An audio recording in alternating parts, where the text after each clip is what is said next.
always watched over her. Now he is replaced. Is he evil? The only thing she can do is rebel. Every rule will be broken, even the one no Slayer should ever break. Stop them! An all-new Buffy.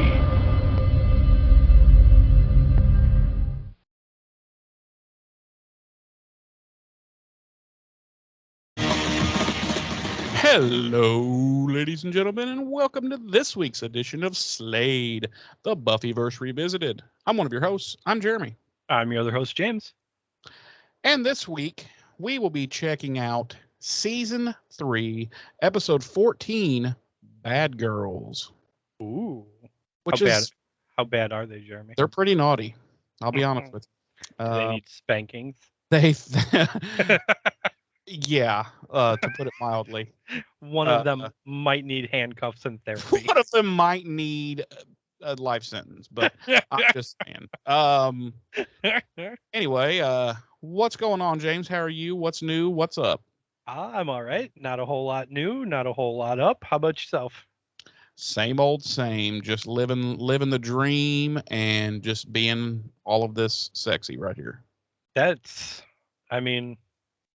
I don't know how you've survived 44 years being as sexy as you are. I just asked my roommate the other day. I was like, can you fathom how the world was able to fit all of this sexy into this package? Because people don't realize it, but life is a lot harder for extremely good-looking people like you and I. Right. They have no idea the things we have to go through being this attractive. Right. Everyone's like, "Ooh, beautiful people live life on easy mode." Yeah, you would think, but we don't. No, we don't. Listen, we put our pants on both legs at a time, just like everybody else. Exactly. You know? Exactly. So you sit on the edge of the bed, you grab them, and you roll up, and then right. Just like everybody else. Just like everyone else. Just like everyone else. Not special. We're not special. We're just extremely good looking. And we're just very beautiful. So listen, we were cursed. What can we say? Everyone's got their. What does Spike say? What is his line? Everyone's got their crosses to bear. Yeah. And then he says something about being good looking. I can't remember the exact quote now. God damn it. I can't either. So anyway, on a serious note, so do we have anything to discuss from last week before we begin this week? Yeah, let's just take a quick look at Darlene. She I don't think she would like us to take a quick look at her. Well, okay, we'll avoid eye contact. That would be a little creepy. We'll avoid eye contact, I suppose. Okay. She left us another comment on about last week's episode. Okay. Numerous comments. I'm going to sit here and pretend like I don't know, and I don't know what was said, but go ahead. Right. She does start off with a disclaimer about how it's not her intention to blanket our page with her comments, and she's just trying to, drive interaction. One, never apologize for commenting, whether you comment once or 20 times, or if you leave a 5-page essay, never apologize for it. That goes for Darlene and anybody else listening that wants to comment. It doesn't matter if you leave one comment or 1,000 comments. It's never going to bother us. It's really not. You can leave a brief comment, or you can leave a 5-page essay. Like I said, it's not going to bother us. Not one iota bit. No, we encourage it. We would love it. She also says that she thanked us for the shout out during last week's episode. Said she really needed it. That's nice to hear. We're glad, we could, make your day a little bit better. Yeah, a mega huge podcast like this, Right. 100%. it's special to get called out. Right.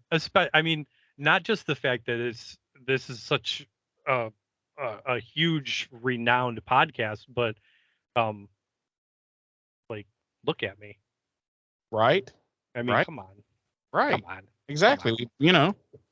Who wouldn't want to get a shout out from us? I mean, whew. Right. Come on. Woo!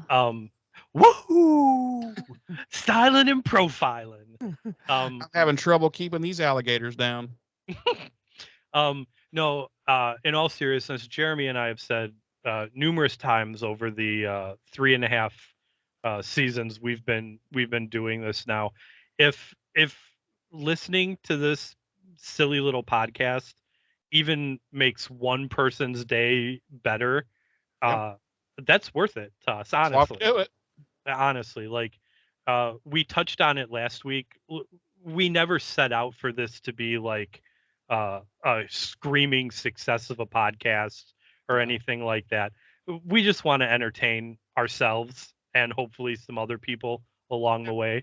People from the outside happen to get entertained while we're entertaining ourselves. Hey, right, more the merrier. Exactly. So if getting a shout out from us made your day, or just listening to the podcast made your day, awesome. Yeah. 100% success in my book and I believe in Jeremy's. Oh yeah. So, and then she dives into the episode. She said I made a good point about the adrenal suppressant, and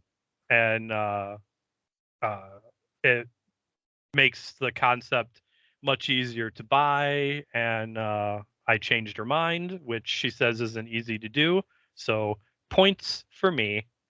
I think that's like the second time I've changed her mind about something. Yeah, I speak from experience. It's not easy to change her mind. Yeah, so points to me. Am I winning at life? Maybe. It's hard to say. Listen, I have 2 words for you. Tiger's blood. It's coursing through my veins. Yep. She said she enjoyed learning about the phrase bricked up. She says that Jack O'Toole's name is very appropriate because he was a tool. Yes. That is something I thought about pointing out when we were revisiting the episode, but I kind of let it slide. Yeah, because I liked my version better, the Jack-o'-lantern. Right. Well, of course you did, because you came up with it. Right. And I'm very self-centered and self-absorbed. She also says she probably would have kicked Jack's ass. Oh yeah. Which I could see. She Darlene looks like one tough cookie. Yeah, Jack and yeah, Jack was a bitch.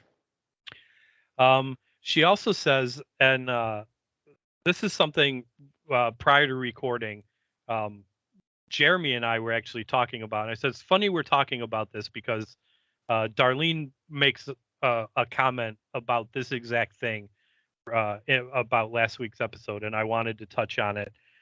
She says that she's gifted, cursed, maybe, with the ability to easily cut someone down with just her words.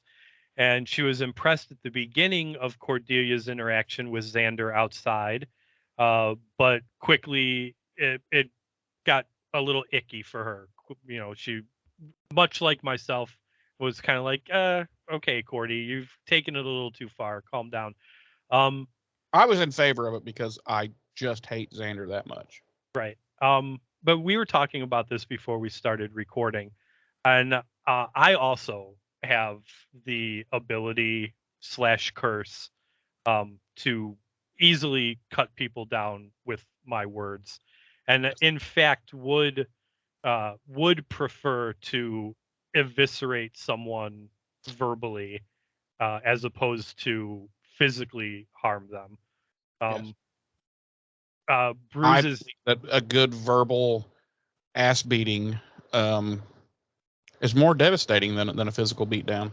100%. I was just gonna say, bruises heal. Words cut much deeper then any mental contusions do not heal. exactly. So I don't know what that says about us, but I think it says that we are as badass as we are beautiful. possibly. I will say, and I don't know if Darlene's experienced this. Please let us know. I know you have, in conversation.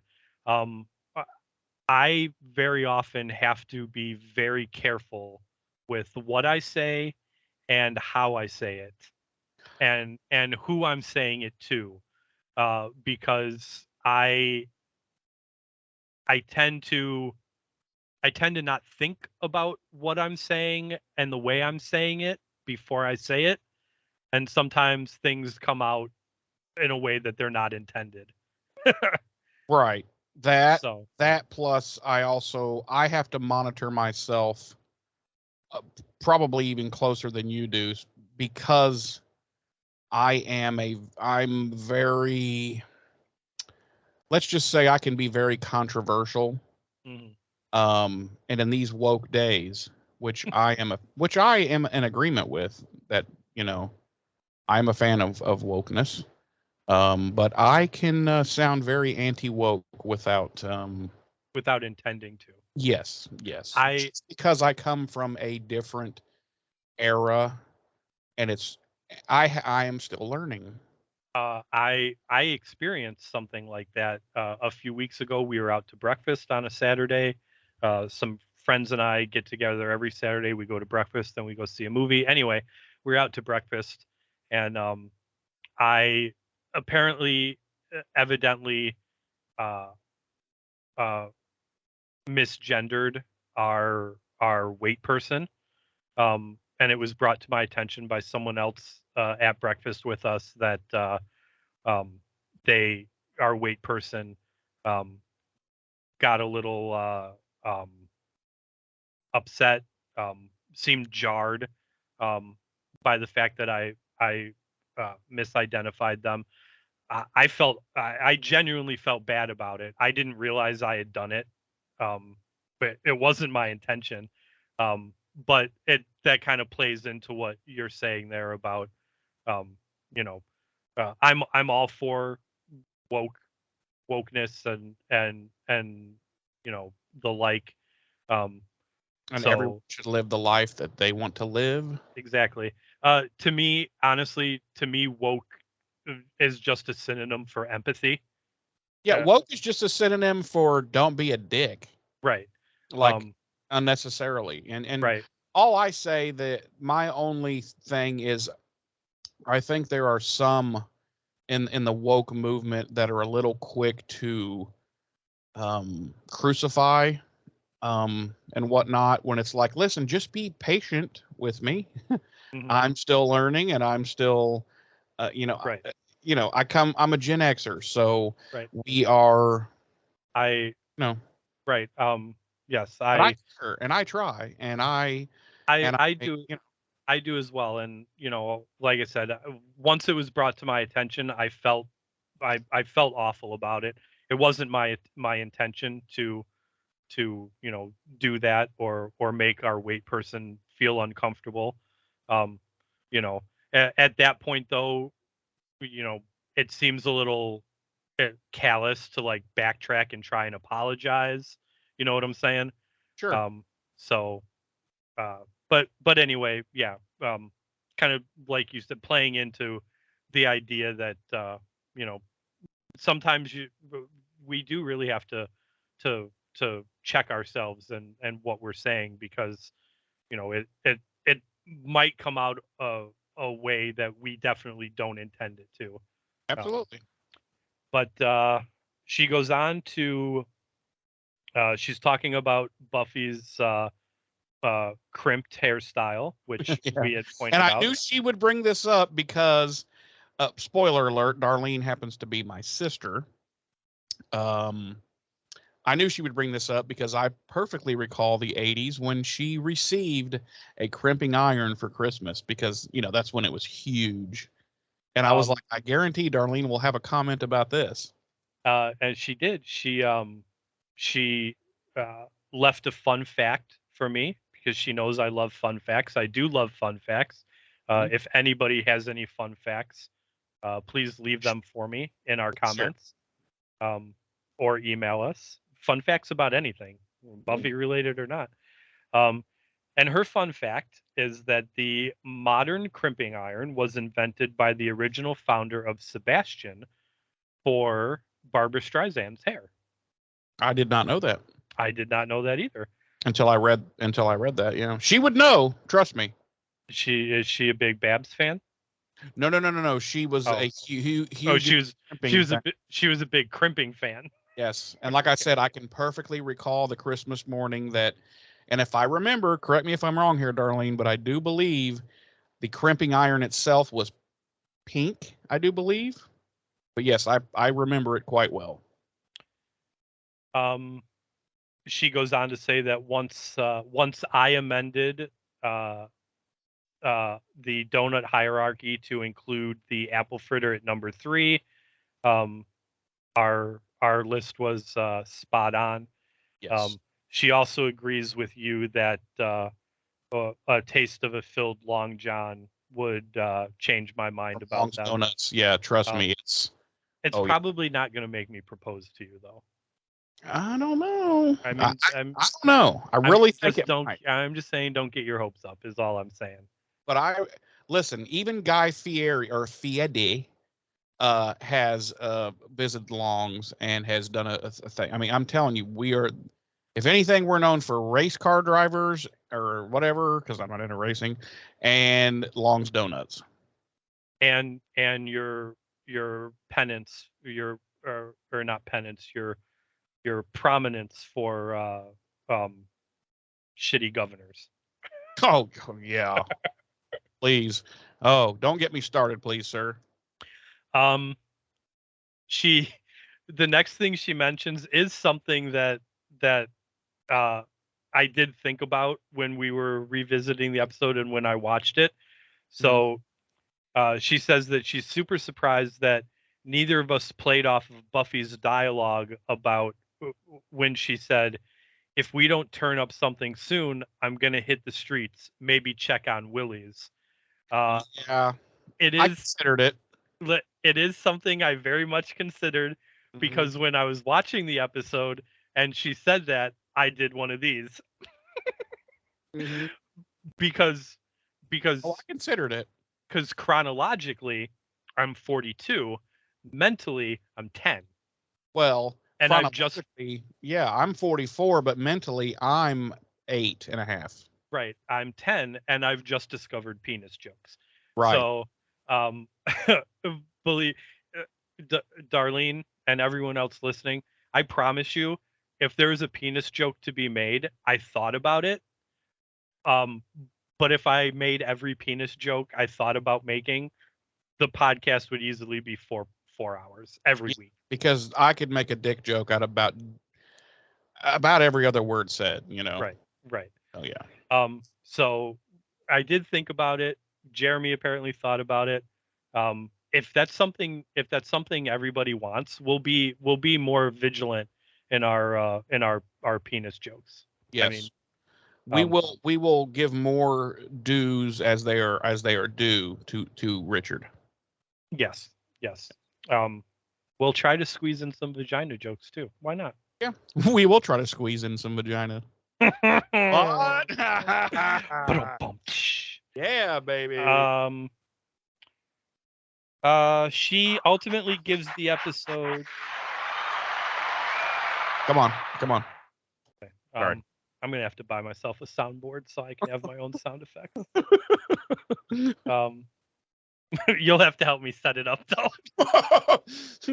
You'll call me and be like, hey, so can you tell me how to set this up? I don't know what I'm doing. A bunch of farts in it. Different types of farts. I would love that, actually. Here's a dry fart. Farts are just inherently funny. I mean, come on. She ultimately gives the episode a 3.5, completely different scripts. She also agrees that a follow-up episode depicting the Hellmouth opening script the following week would have been phenomenal. Right? That was Like my we said, if they had done that, both of these episodes would have been fives right off the bat, and it just would for have that. been, and it probably would have been the greatest thing on television that I've Right. ever seen. Right. Just for that concept alone, I would have immediately given both episodes fives. Yep. And been like, I might have broke our rules. I might have said, you know what, this is a 6. You know. So yeah. So thank you for the comment, Darlene. Thank you for engaging with us. Again, Thank you, sis. never apologize for leaving one comment or 20 comments or a brief comment or a 5-page essay. We will always look forward to that from anybody. 100%. The only apology you would ever need to give is if you were gonna leave us a comment and you decided against it. Yeah. In Then that you case, should apologize. in that case, everyone. In fact, this week, after this episode drops on Monday, the 17th, I want everybody who has listened ever and thought about leaving a comment and didn't, to leave a comment and just say, "I'm sorry," or And email us and just say, "I'm sorry." and we will individually accept each apology. The following week, when we record, I will go through each and every apology and read it and read off who left it, and we will graciously accept your apologies, like the big people we are. Right. Beautiful big people. Big, beautiful Beautiful people. people. That's right. I was gonna say bald people, but only one of us is bald. Right. Right. That's true. Well, But it looks like I cut my hair and I give it to you and you glue it onto your face. I'm not hairy everywhere. I am bald in some places. Oh. Oh my. Okay. Okay. Anyway, let's dive into some tasty, yummy, scrumdiddlyumptious dates and deets. As previously stated, we are revisiting Buffy the Vampire Slayer season 3, episode 14, our 48th episode of the series overall. Jeremy, we are more than halfway done with not just this season, but with this series. My mind right now is fucking blown. Blown. I'm actually bleeding in my cranium right now. Wow. Don't die while we're or do. That, oh my god, our YouTube ratings would go through the fucking roof. We'd have like 11 subscribers from that. Where was I? 48th episode of the series, Bad Girls. Our episode director this week is Michael Lang. Our episode credited writer is Douglas Petrie. Our original air date was February 9th, 1999 on the now defunct WB network. I was unable to find our Nielsen ratings for this week. What? Yeah, a little disappointing. I have to imagine it's still in the 4-point-something million household range, though. Our regular cast, as always, includes Sarah Michelle Gellar as Buffy, Nicholas Brendan as Xander, Allison Hannigan as Willow, Charisma Carpenter as Cordelia, David Boreanaz as Angel, Seth Green as Oz, and Anthony Stewart Head as Giles. Our guest stars this week include my personal crush, Eliza Dushku as Faith, Christine Sutherland. Say Christine Sutherland. No, Christine Sutherland is Joyce. Harry Groner as Mayor Richard. Well, I'm sorry. As Mayor Richard Wilkins. Jeremy's personal crush, K. Todd Freeman as Mr. Trick. Jack Plotnick as Deputy Mayor Alan Finch. Alexis Denisoff as Wesley Wyndham Price. Who? Christian Clemenson as Balthazar. Alex Scooby as Vincent. And Wendy Clifford as Mrs. Taggart. Listen, I'm not gonna. I do love Mr. Trick. I No, could you watch don't. a Mr. Trick fucking show, my friend. That would have been. He should have been. They should have given him an entire. I mean, they did He give him should an have never entire been season. allowed to be killed off. Right.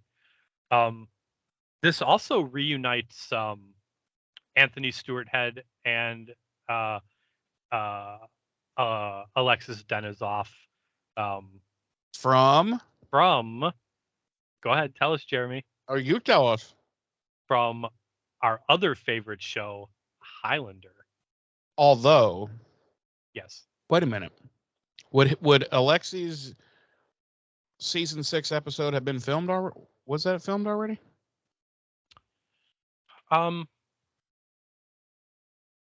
Yeah, because Highlander would have been off the air by this point. Because this is 99, right? This is 99. And Highlander went off the air in 97. Oh, I thought it was 90. No, I thought it was 98. I don't think so. I think it ran 92 to 97. No, there were 6 seasons, so wouldn't it have been 92 to 98? No, maybe. Anyway, yeah, Anyway. you're right though. It should have played. But Yeah. yes, both of these fine gentlemen were. Now, Ash went all the way back to season 1. Did. So he was on there in the olden days. Right. When the show wasn't that good yet. I don't know. I still have a very, very soft place for season 1. I'm just saying. I mean, it's definitely got its episodes, but it struggled. You have to admit. Oh it yeah. struggled. Oh sure. Absolutely. But we got can a soft spot with me. We can talk more about that in 2024 when we debut Highlander Revisited. That's right. Maybe. Hey, I've already signed the contract, everybody. If you want James to sign on the dotted line, let us know. You're gonna have to convince our sponsors to start paying me. Well, first you're gonna have to convince someone to sponsor us. Our episode synopsis this week reads: following Faith's lead, Buffy takes a walk on the wild side, while Giles is exasperated by the pompous new Watcher. Okay, well, mine is the shortest one I think I've ever had. It simply says, Faith convinces Buffy to live on the wild side with fatal consequences. Okay. I'd say those are both fairly good this week. Although I think mine kind of fucking gives some shit away there, but you know. It does a little bit. Yours usually do give away a lot more than mine do. Yeah, but yours are also usually way off in the weeds somewhere. Yeah, they do. They do tend to be a little. What? They What do tend to, episode? like they'll get a decent amount of it right, and then there's like some random thing that's just like what? Yeah, they're just where they just put words together next to each other, and you're like, huh? Right. So we open with Buffy and Faith fighting a couple of vampires, and as they're fighting them, Faith is grilling Buffy about whether or not she's ever done the mattress mambo with our good friend Xander Lavelle Harris. And Buffy seems genuinely a little like icked out, like fuck no. Yeah. that was probably Sarah like thinking about like having sex with Nikki Brendan and being like, ooh. It's like, oh, I'd rather fuck Joss Whedon. Right. That's saying something. That is saying something. Of course, Buffy is like, no, we never have. We're just friends. But they end up dusting the two vampires that they're fighting, and they encounter a third vamp. This one is armed with two swords, a long sword and a short sword, and they make fairly quick work of him. And they go to retrieve his swords, and they have mysteriously disappeared from the ground. And I knew exactly how they had too. They fell back into the Zeist pocket? No. Oh. Harry Potter. You lost me. Wow. Wow. I'm going to have to do some work on you for this because I really think you're missing out, my friend. I don't know. I've heard about J.K. Rowling. Fuck her. Who cares? Okay, let's not get into those weeds. Let's not get off into that. You must be pretty excited about this new 10-year plan for the Harry Potter series. No. Listen, all I'll say is this. Why? Yeah, also, like, good luck locking in good child actors to a 10-year fucking contract. Well, why? It's why? Because Warner Brothers doesn't know what the fuck they're doing.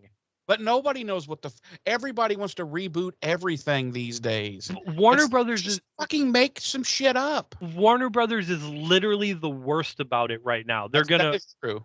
They're gonna redo the Lord of the Rings. They're gonna redo Harry Potter. They're gonna, redo. There's a reason that they're redoing Lord of the Rings, though, because they have to use the IP every X amount of years in a theatrical way, or they lose it. I get that, but why do you have to remake Lord of the? There's because they only have the rights to the original trilogy. But it's kind of like the same thing with Harry Potter. Why remake the movies? Yeah. Why not do something set in that world? Kind of like the Fantastic Beasts stuff. Well, the fans have been screaming since basically the original movies were over. And I know this isn't going to mean anything to you, but do the Marauders, which would be Harry's parents and those people when they were young, show their deal about putting together the Marauder and fighting Voldemort, and that's what everybody wants, but which is why we'll never get it. Right. Fun fact: never seen a Harry Potter movie. Mm-hmm. I've seen I've seen all the Fantastic Beasts movies. Well, and did you like them? They were all right. Fuck, if you think those were all right, you would probably think the Harry Potter movies were like the greatest movies ever fucking made. No, the greatest movie ever made was Highlander. That's right, and Ricky Bobby said so. Exactly. So then we cut to the mayor's office, and Mr. Trick has brought the swords to the mayor. He tells them that their owner is dead, but he's been seeing their type around. The mayor's first reaction is about how much he likes. What was it? Family Circus. Yes, reading? Family Circus and Mr. Trick. Man, see this just proves more that Mr. Trick is the best, because what did he like, James? What was his cartoon strip of choice? Marmaduke, because no one tells Marmaduke what to do. And that's his kind of dog. Right. Did you see the Marmaduke movie? No, I did not. Neither did I. I thought you were going to break my balls for that. I religiously read Marmaduke as a kid. I'm surprised that you haven't seen the movie then. I'm not going to bust your balls about it, but I'm surprised you haven't seen the movie. Was it animated, or was it like the live action animation? It was live action CG. Yeah. Okay. I know this is going to get me in trouble with some people, but I tend to not be lured towards those movies so much. You know what? Why don't you go?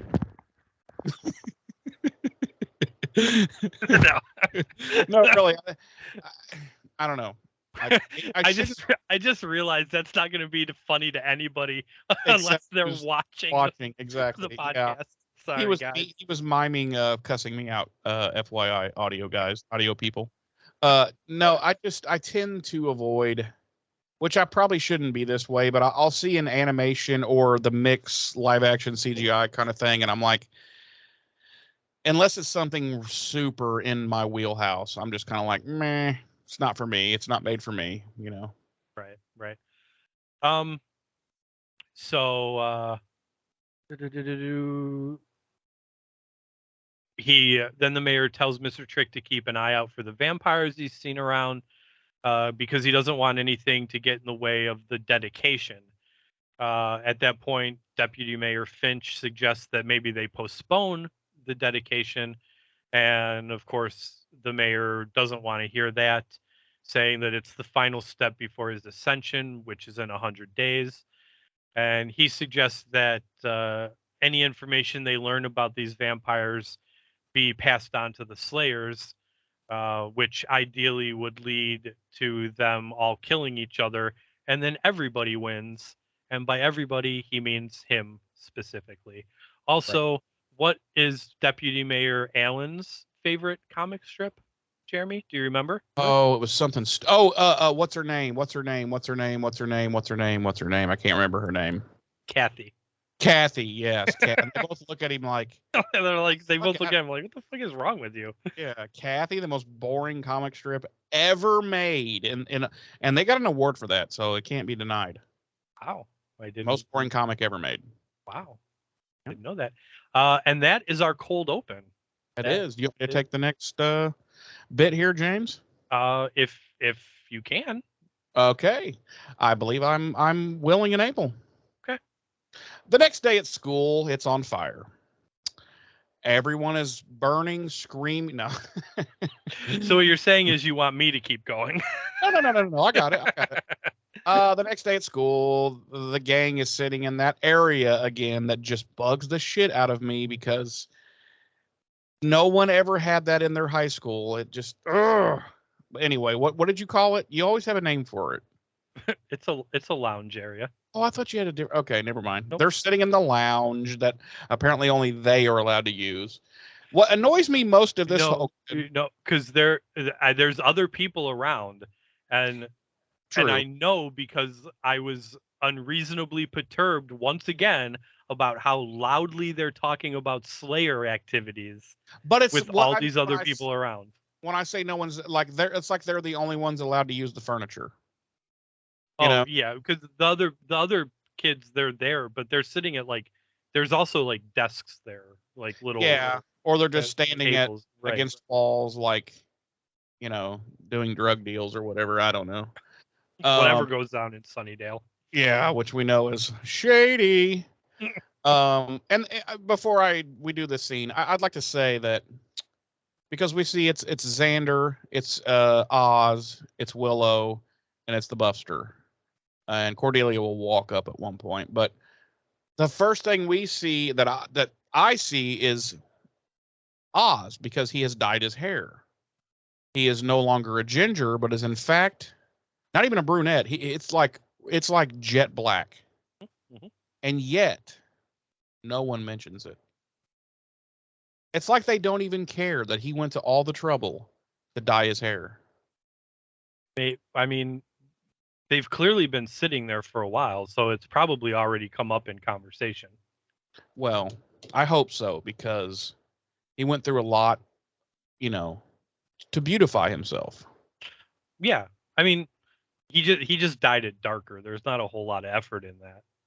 Well, still, Right. When I dyed my hair blue, I had to bleach it first. That was a pain in the ass. Wow. Did you bleach your asshole while you were at it? Why do you think I already had bleach? Okay. Just checking. Of course I bleach my ass. Of course I bleach my asshole. Yeah. Fucking ridiculous, Jeremy. That's the stupidest question anyone's ever asked. I know. So fucking ignorant. Go on. So anyway, they are discussing college. Well, they're discussing college, but also like what's going to happen after high school, because we're getting close to the end of the year, and this is their senior year. Willow has apparently been accepted to literally every big college we're talking. What they say? Yale, Harvard, Wesleyan University, some German school. Yeah, that they didn't say, and I was like, huh? Yeah. But anyway, she apparently literally has her pick of anywhere she wants to go, because they are sending, all of these colleges and universities are sending her packets of stuff wooing her. And she's already been accepted. Yes, to all of these colleges. And they're trying to woo her, which right. I don't think that's accurate. I don't think. Yeah, I didn't know about that either, but I didn't say anything because I did not go to college, because I was a horrible, horrible student. Mm-hmm. And so I don't know dick about college or So I don't think big colleges like that, like Harvard and Yale and stuff, I don't think you're allowed to be applying to, like, if you're in contention to get into Harvard, I think they look down on it, like if you're also applying to Yale. Oh. Like, so I don't know that she would have actively gotten into both of those schools. I would have never known that ever. Yeah. So anyway, they're talking about that, and and Xander's talking about how basically, let's see, how did he say that? He has choices between working. I don't have it written down. Appliance repair. Yes. And he said appliance repair and something else, and then he was like, yeah, but I'm also waiting to hear back from the corn dog emporium. Yeah, the corn dog emporium. Yeah. And so anyway, that's the kind of discussion they're having, and then old Cordy comes up and she says something like, "Wow, planning your future as a loser. I wonder what that's like." She's talking to Xander, by the way, and he goes back at her, and then she says, or he basically, when he goes back at her, he comments on her clothing, that she's wearing like hooker clothes, basically. Mm-hmm. And she goes, "Gee, Xander, I would dress more like you, but my dad actually has a job." And she turns around and walks away. And he's like, "Oh, I have a comeback for that, and it's coming someday, And everybody's just like, "You poor bastard." So I know we're going to disagree on this, but there's some. I've got feelings about this similar to last week. Okay. Like, I don't. Like, this is clearly like a return to like season 1, like kind of season 2 Cordelia. Mm-hmm. And I'm not really fond of it. Well, I would say that you're right. Like, I agree to a point. I don't to the point that you are fond of it. No, I was gonna say she's definitely gone back to season 1, season 2-ish Cordy as it pertains to Xander. But she pretty much just ignores the rest of the gang. She doesn't because she used to be hard on Willow, right? And shit like that, and she doesn't really take shots at them. It's all about, like, she just really hates this motherfucker, right? And she's gonna ride him like Seabiscuit. I think my issue with it is that we saw a lot of growth in the character. I know. I agree 100%. And now we're just kind of like, she's been shoved back a whole season and a half. It seems like a lot of regression took place there. Right. And I agree. And it's like she just pops into rag on Xander and then she leaves. I don't know. It's a poor use of Charisma Carpenter, for one. Sure. And I think it's, well, let's be honest, just using Charisma Carpenter on the screen and letting us see her, I'm cool with that. But more importantly, it's like I said, it's terrible character regression. No, and yeah, I'm not fond of it. I'm really not. I'm not fond of it for her sake, for Cordelia's, the character of Cordelia's sake. I'm only fond of it in as far as that I hate Xander. Right. Anytime somebody shits on him, I'm like, yeah. Right. But no, I'm not a fan as far as I liked where we were getting with Cordelia. Right. Now, luckily, spoiler alert, we get back to that Cordelia, right, and even further, and she becomes just a phenomenal character. I'm going to touch on something similar later in the episode. You're going to touch on me later in the episode, you said? After the episode. Oh, okay. Alrighty. So she does that and everything, and she leaves, and the bell rings, so everybody's getting ready to go to their class, and Buffy's like, "Well, I got to go to the library because I got to talk to Giles about the situation the night before with the vamps and the swords and all that." And Willow says, "Oh yeah, he's in the library. He wanted to see you anyway." And Buffy's like, "Wait, why? Like, am I in trouble or something?" And Willow's like, "I don't fucking know." And so Buffy goes to the library, and there is, how do I describe him? A very prim and proper, stuffy little Englishman there with, and I'm not talking about Giles. He's there with Giles, and he introduces himself as Wesley Wyndham Price. This is where I'm going to stop you real quick.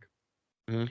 And this is what I said I wanted to touch on very briefly, in relation to what you said about Cordy, like even though we've had this regression of her, we will get back to more progression of Cordy and beyond. Right. Without giving too much away, I remember vividly watching this first run and disliking this character from the get-go. Wesley? Yes. Yes. Oh, yes.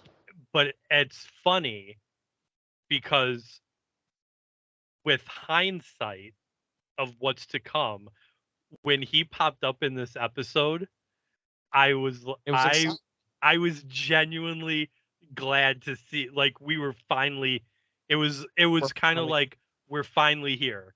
Yeah. Like, we're finally introduced to this character. Yep. And it so it's, like I said, it's kind of funny, but in a hindsight way, how 20 some odd years ago when we first met this character, I was like, oh, I don't like this character, and I don't remember liking him at all through the rest of the season. Oh, no. And then but now in hindsight, seeing him pop up, I'm like, okay, yes, I'm glad we're here. I'm glad we're here right now. Yeah. I mean, So I don't know how much of a spoiler it is, but spoiler alert, he's a huge part of the Angel show, which is going to start next season. But anyway, we meet Mr. Price. quite possibly, I'm sorry, as far as character growth and progression goes, quite possibly the single greatest character arc, growth and progression wise, of both of these series. Yeah, you could be right. Followed, I would say, very closely by Cordelia herself. Cordelia. Yep, I agree. In my because opinion, he has more, because there's a period of time where she's not involved. Right. And right.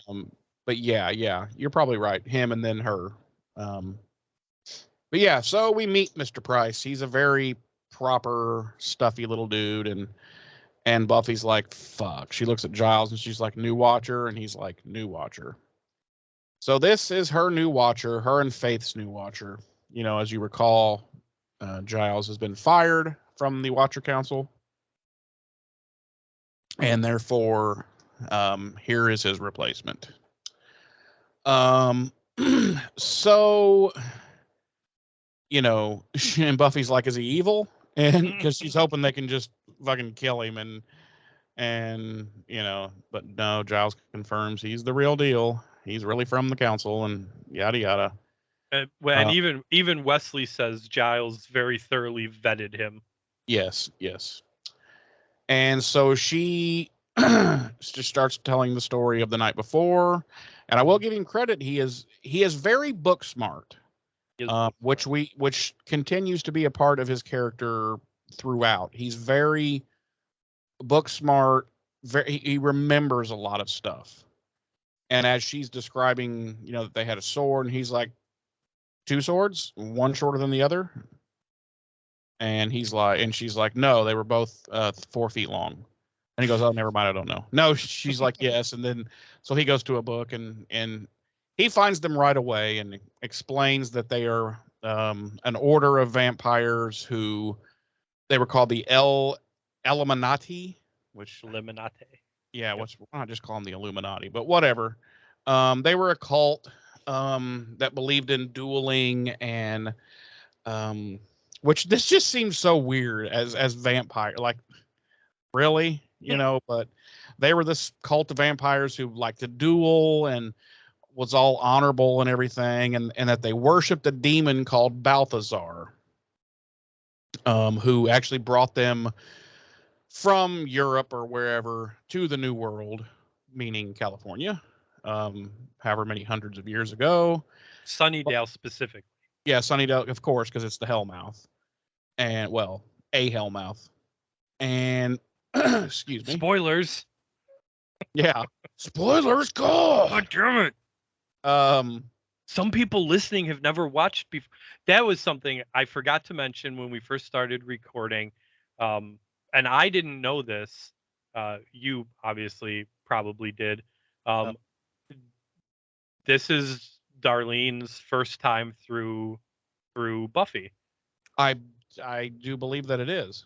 Yeah, She maybe in the now I couldn't know without asking her, but maybe over the years she might have caught an episode here and an episode there or something. Right. But as far as I know, yeah, this is a cold watch. Yeah, she mentioned it, and because she did a written response and she did a video one as well. And in the video one, she ends it by saying that she is a Buffy fan thanks to this podcast. But more so thanks to her being a good sister and supporting your podcast and listening in the first place. I think that's how it started, and then I think she was like, "Oh, I kind of like this show," and I think it's kind of pulled her in, because I think if people give this show a shot, they're gonna love it. It has that power. Yeah. To pull you in, Yeah. Sorry, I didn't mean to cut you off like that. Go ahead. That's fine. I'll kill you later. It's fine. Oh, good. I'll kill you later.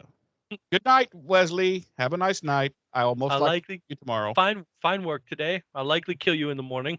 Yes. So anyway, by the way, I have a theory about that movie. Yeah. Ask me about it sometime. Okay. So yeah, they talk about that, and he says, they worshipped a demon called Balthazar who brought them here. But Balthazar was killed. But he had an amulet, which was actually used as a butt plug. No, he had an amulet that supposedly he thought made him invincible or brought him great power. Let's put it that way. Right. And that after his enemy defeated him, he took the amulet, and then the amulet ended up getting passed down to his relatives and is buried somewhere in this tomb and inside of a rectum, because it was a butt plug. So he wants Buffy, I'm sorry, he, pronouns pal. Wesley wants Buffy to go to this family crypt and it's 1999, pronouns didn't exist. That's true. It's not true. It's just something. Yeah. It's something someone ignorant would say. Yes. Like us. No, so he wants her to go to this family crypt that night and retrieve said amulet. Because he doesn't believe that it actually has any type of power, but he figures, let's just keep, because the cult wants it back, and he's like, let's just keep it away from him anyway. And so he's like, Buffy, you will go to there tonight, and blah blah blah blah blah. And she's like, I will. She's like, whenever Giles wanted me to do something, he would ask me pretty please, and he would give me a cookie. And yeah, then Wesley's like, well, I'm not Giles, and he sets her on fire. He lights the bitch on fire with a fucking flamethrower that he had on the table. Right, like, I'm sorry, why was there a flamethrower right under the table like that in the first place? And the whole time she's talking, because her and Giles have her back to him, right, during this scene. And the whole time he's talking, he's putting the backpack on. He's igniting the end with the striker, and it's like, what is happening here? And yeah, he just sets on fire. Yeah, this fucking the show fucking ends. That's it. But anyway, so that night, Nope. what? You're missing probably the single greatest part, the single greatest Oh, thing the thing that said that in this. I'll let you take that. So Faith walks in, Right. and she's like, she sees Wesley, and she looks at Buffy and Giles, and she's like, "New Watcher," and they're both like, "New Watcher." And Faith says, "Oh, nah, screw that," and she turns around and walks. Yeah, just walks out. And and that Two- Two things about this scene. One, I love everything about Giles in this scene. Oh yeah. He is being so obstinate and petulant. Yep. It's hysterical. And he's enjoying it. Yes. Yes. Two, I'm gonna count this as a goof 'em up and oopsie. When Okay. Buffy's telling Wesley about fighting the vampires the night before, Mhm. she says to him, "One of them had swords. I don't think he was with the other two, but all three of them were wearing the El Illuminati uniform." That's what I thought. So, what reason would she have to think that they weren't together? That's what I thought. I never did go back to check when I thought, but I thought, wait a minute, they were all wearing they have like this this fucking like poncho thing that they all wear. That's yellow, like yellow and black. Yeah, and it's got like the symbol for their little cult or whatever. It almost looks like Wolverine's costume in the comic. Yeah, it kind of does. Looser. Yeah, it kind of does, but it's clearly made of like burlap or something. Right. But I thought, wait a minute, didn't they all have that on? And then I let it go. I was just like, well, maybe I'm just misremembering. But if you're saying that too, then yeah, they must have all. Yeah. Maybe originally they weren't going to be part. They were going to be two separate. It's possible. Because those scenes were probably not filmed in the actual order they were shown, you know? Right. So Faith leaves, and Buffy trots off after her, and Faith insists that they shouldn't let Wesley take the fun out of slaying, and Buffy says that it's not fun, and Faith kind of refuses to believe that Buffy doesn't get some kind of enjoyment out of the whole Slayer thing, and she basically tells her if she doesn't get any enjoyment out of it, then she's doing it wrong. Yeah, and I'm like, okay, psycho. Right.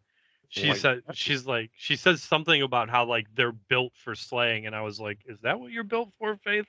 Whoa! We just got canceled. Sexist. I'm sorry. Misogynistic asshole. She's so hot though. Come on. Well, there's so many beautiful women in this show. Come on. Are there any that aren't? That's my question. No, but I mean, like, she's not a redhead, but Faith is very problematic, and you like problematic. That is as problematic as it gets. We haven't seen shit yet. That is one of the criteria. We haven't seen anything. We haven't even scratched the surface on how problematic Faith is. And because her problematicness expands between two goddamn shows. Yeah. So yeah. Where was I? Oh, now we're ready for the for that night. Yeah, that night Buffy goes to said crypt, and she's digging around. She opens up the first vault, I guess you call it that, and it's no amulet. She opens up the next one. Bingo! There's said amulet, and it is in that guy's ass. I was just gonna say, just chilling right there in that corpse's butthole. Yep, and she has to pull it out, and she's like, "Oh God!" But then when she puts it away, she puts it in her own ass, which is weird. I don't know what the deal is with these fucking these I am never pushing recording to this late at night again. Because there's something about recording this late at night. It just everything goes off the fucking rails. So no, she hears some noises, so she's like, oh shit, because she knows that the cult is also on the trail of this amulet and probably is just right behind her.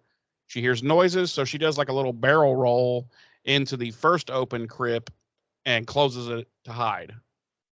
And sure enough, the crypt, the cult people come in and they go over to the opened vault, sarcophagus, whatever you want to call it. And they take the amulet and they're all happy, and he puts it on into his ass. And he just starts running around going, "Woo, this stings." And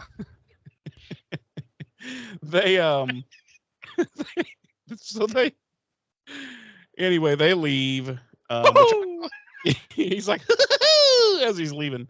I thought something was going to happen in this scene, like she was going to be discovered or whatever, but no, they just leave with the amulet, and Faith shows up and finds Buffy in the sarcophagi, and she's like, "What are you doing? Are you fucking hiding in there?" And she's like, "Yeah, which I thought was stupid because okay, she comes in like right after the cult people left, so she clearly saw them, right? I mean, am I right? Yeah. Like process of elimination, she had to have seen them, right? And I'm like, there were like 11 of them. Of course she fucking hid. What is she? But Faith doesn't care because Faith's a badass. Well, Faith thinks she's a badass. She's a badass. But we've already seen that she can't hang with Buffy. I mean, come on.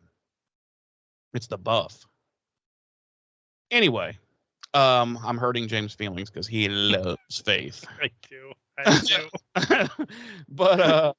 But I love Buffy too. It's hard. It's so hard. I know it. I guarantee for both of them. It probably is right now. I know. So Faith, of course, wants to fucking go after him, and she's like, let's go after him. Blah blah blah blah blah. So she talks Buffy into it, and they go after him. So, something I wanted to bring up. Yeah. When they're going back and forth about whether or not to go after them, Faith's all like, but I don't know how many are down there, but I want to find out, and I will when I land. And then she says something to the effect of, and if you don't come down after me, I might die. And then she jumps into the sewer. Yeah. And Buffy has a look on her face that, to me, it says like she's going after Faith, but it's more so not out of concern that Faith might get herself killed. It's more out of concern of what Slayer she might have to deal with next. Yeah, when Faith dies. I guarantee you, right about now, she's thinking, "Damn, Kendra was not that bad." She had a very poor fake Jamaican accent, but she wasn't that bad.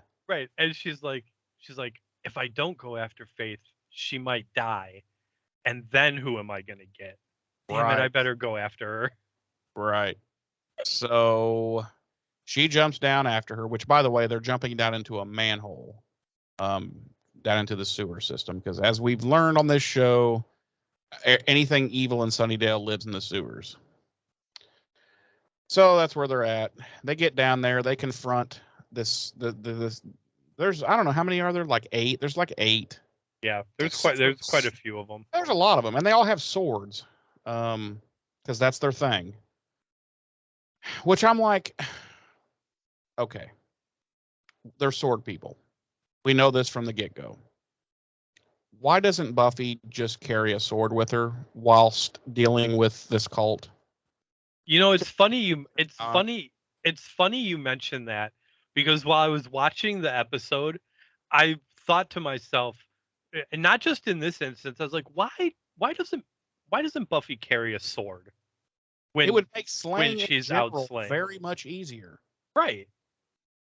Why rely on a little wooden stick? I 100% while I was watching was like, I wonder, why doesn't she just carry a sword with her when she goes out slaying? Yeah, because if you cut one of their heads off, it's the same thing as staking them. It dusts them. They dust either way. Just keep it in your Zeist pocket, and you're good to go. Put it in the Zeist pocket, and wear a trench coat, for whatever. No, but I mean, in all seriousness, at least when dealing with this cult, Why not be Right. like, oh fuck, they all carry swords, and she's good with a sword. We've seen this. Right. So why not say, well, Giles, because Giles has like 2 or 3 swords in his weapons arsenal. Giles, give me the old fucking pig poker there, and I'm gonna carry that until we've finished dealing with these, fuckos. Right. It's a good question, and like I said, I think it expands beyond just like this one scenario. I legitimately was like, I wonder why she just doesn't carry a sword for slaying purposes. Well, then they'd have to pay stuff to Davis Panzer Productions probably. So only if they say there can be only one. yeah, maybe she could just say there can't be any more, and then she cuts their head off. I love it. I love it. I think I we're mean, onto something. I think we're onto something. $1 million idea. And that's how the Slayer gets her strength. Right. Because she's killing the vamp, and she's not taking its demon soul, but she's taking its power. It's right. It's essence. Right. Right. And for some reason, it has to go in through her ass. Okay. So anyway, we come back to the library, and Wesley's reading Giles's Watcher diaries, and Giles thinks Buffy should be back by now, and Wesley says, "What does he say? My mission scenario has her back in 1 minute." Yeah.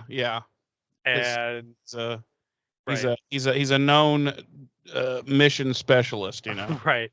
But obviously that's not going to happen because we cut back to Buffy and Faith, who are now in the sewer, and they're fighting a literal gaggle of these Illuminati vampires.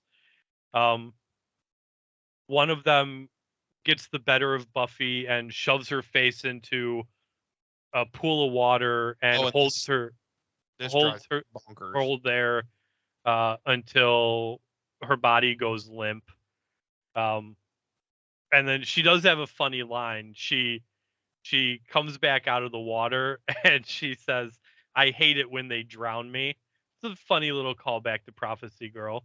Yeah, but this part drives me crazy because when she first comes out of the water, I mean, obviously she's been up to her shoulders in the water. I know what you're gonna say. Drowned. But when they cut to her saying her little quip, she's clearly dried off. Yeah, she's just barely. I mean, barely. She's moist. Yeah. Oh. Right. She's not sopping wet. She's not dripping. She's moist. Okay. I'm just gonna leave that alone. I don't want to get canceled again. We've already been canceled twice today. They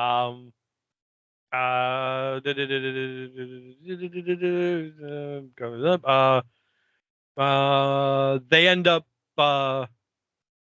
up killing all but I think Vincent, right? Yes, Vincent's the only one that doesn't get killed. And they get the amulet from him.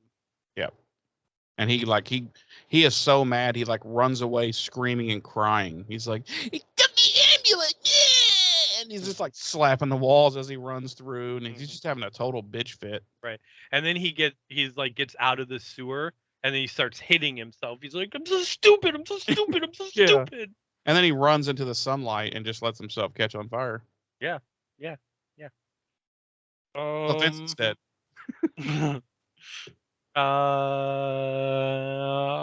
So we cut to the next day, and Buffy's giving Giles and Wesley the 411 on what happened last night, and Wesley's telling her that she needs to stop coming to Giles for things other than overdue book fees. Because I wanted Giles to just house this fuck. When he said that, oh, really? Just overdue book, and just fucking smash him. Right. And be like, there's your overdue book fee, bitch. Yeah. Because Wesley's trying to talk to her about things, and she's ignoring him, and she tells Giles, we need to talk, and that's when Wesley's like, fuck Giles, I'm your watcher, you're gonna report to me, you don't need to deal with that old man anymore. And I wanted him to just turn into Ripper for just a second. And then Buffy's like, fuck you, dude. And then she's like, Giles, we'll talk. and then she leaves. See, can I just say something really quick? I'm not going to give any specific spoilers or anything, but let's just say I really enjoy the way in the future Buffy begins to handle the council. Oh yeah. Where basically she's like, I call the shots. You're my bitches. Right. Stay the fuck out of my way. You don't tell me what to do now or ever. But yeah, I really enjoy once that becomes the relationship. At this time, I hate the way I'm like, it was never realistic to me because I was always like, how are these little cowardly, mostly old men ordering around, basically a superhero? Right. And how do they expect that that's going to be like enforceable, you know? Well, it's very similar to how cowardly old men run our lives every day. Except we're not superheroes. Except we're not superheroes. But if we could all collectively pull our heads out of our asses, and start agreeing on some shit, we might be able to make some changes. Well, we can't because we're too worried about Bud Light and who they might put on their cans. We are. Yes, we're too worried about that. It's major. That's a major thing, James. I understand. It's very important. That's important. Fuck gun laws. Fuck universal health care. They put a trans on the Bud Light can. They put one of them their transes on the Bud Light can. On the Bud Light can. How? And I'll goddamn if I will ever drink that horrible piss water ever again. Right. I'm not going to stop drinking Bud Light because it tastes like liquid fucking depression. I'm going to stop drinking it because they put one of them their transes on the can. Right. And I'm standing up for what I believe in, okay? So side note, I mean, we've already sidetracked a little bit. I'm going to sidetrack very briefly, real quick. The best part about that whole thing are these jacklegs who are like, I'm never drinking Bud Light again. I'm going to switch to Coors. They do the same thing. Right. And Coors has actively been advocating for the LGBTQIA plus community since like 1978. They were one of the first companies in America to have like an LGBT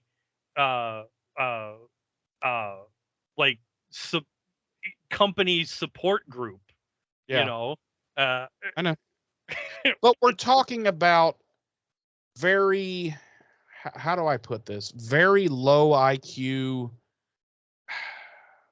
We're talking about morons. And completely ignorant people. Yes, they don't know this because they don't know anything outside of the blinders that they have on in the bubble that they live in. Also, I would guarantee you, I would bet dollars to donuts, and I love dollars and donuts. That 9 out of 10 people making a big spectacle out of dumping out their Bud Light and I'm never buying Bud Light again, I had the Bud Light in the fridge days later. Probably. Yeah. Probably. All for show. Anyway, I'm done drinking this beer. I'm going back to meth. Meth doesn't believe in LGBTQ. You know what? Screw this Bud Light. Me and my sister wife are going to brew our own beer. That's right. You hear that, Uncle Dad? Sorry. We just lost like half of our audience. And I'm struggling internally too because my dad was born and raised in Kentucky, so I've got strong Southern roots. As were both of my parents, and my mother is a Hatfield. I'm a Southern boy at heart, so it hurts me. It hurts, but it's if the shoe fits, that's all I'm gonna say. Yeah, I thank whatever powers there be every day that even though he was born and raised in Kentucky, my old man was not like that at Yeah. all. Yeah. Yeah. Anyway, um, so Buffy ends up leaving the library. She's got a chem test to take. We cut to the class, and Buffy is incessantly babbling to Willow and Xander about the thrill she got from the fight last night. And even after the test starts, she refuses to stop talking about it. Um, uh, Willow tries to remind her that they're taking a test that she was supposed to come over to Willow's house and study for last night, but never did. Right? Guilt trip much? Right. Fucking Yale, Harvard, bitch. Um, and Buffy happens to notice that Xander's eye twitches every time she mentions Faith's name. Yeah. Of course, Xander denies and attributes to caffeine, which this struck me as odd too, because are we to believe for 1 minute that Mr. Xander Lavelle Harris didn't immediately tell everyone that would listen that he shagged Faith? I thought about that briefly, and I chalked it up to the fact that I think he was so embarrassed that he, because when he realized that he had literally been used just as a sex toy and tossed out in his underwear after, I think he was probably a little too embarrassed to admit, you know what I'm saying? Like, Really? yeah, that's the Really? way I took it. See, everything we know about Xander Harris tells me he would 100% be bragging about the fact that Faith used him as a little fuck doll. I mean, you have a point. I can't argue. I can't argue that you're wrong. So, It just I'm I just don't saying know. that's the way I took it Me. was, he's probably, too embarrassed because they'd probably be like, oh, really? You guys had sex? Well, so now how's the relation? And he'd be like, well, there's not because I was only there for like 10 minutes and then she threw me out, Okay. So I don't know. Okay. That's just the way I assumed it, but you have a very valid point. Just about that time, Faith appears at the window and urges Buffy to come outside. Buffy hesitates for a brief moment before she crawls out the window. By the way, where is the fucking teacher? Okay. Thank you. I thought that where is Mrs. Taggart right now that she's not witnessing Buffy crawl out that window? Okay. I thought I missed because I looked down briefly, as I'm writing my notes or whatever. And I thought that I was like, oh, the teacher must have stepped out or whatever. But I was like, wait a minute. They're in the middle of a test. Why would the teacher leave when they're in the middle of a test? Right. I think that was a misedit. I think the teacher did step out, but somehow that little portion got edited out of the episode, or I just didn't see it. I don't know, because I thought the same thing, because when Faith opened up the window and started I was like, I'm waiting for the teacher to be like, yeah, what the fuck, bitch? Like, who? Get the fuck out of my window. Right. Also, you can tell, you can 100% tell that this is pre-Columbine because Faith is just strolls on. She would be shot immediately. Right. Faith just strolls onto the campus anytime she wants. Mm-hmm. No one questions her. No. They all just assume she goes there. Right. Yeah, and she's wearing leather pants. She would have been shot immediately by a school resource officer.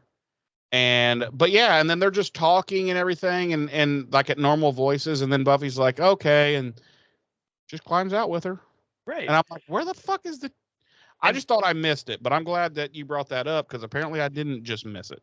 But so I think you might be right. There may have been an edit that they didn't include because Miss Taggart does say after she's done handing out the tests, and They're on the honor system. before she scolds Buffy for talking, she says, "Remember, you're on the honor system, so no talking." Right. So that would lend credence to the idea that she did leave the room. But when the fuck has that ever happened in the history of mankind? Where did she have to go that was so important that she had to miss the chem test that was so important to your grade in that class? Right. Where she was like, I'm going to step out. Listen, I haven't had a hit in fucking 2 hours. I'm fiending. You guys take the test. I'm going to go tie off,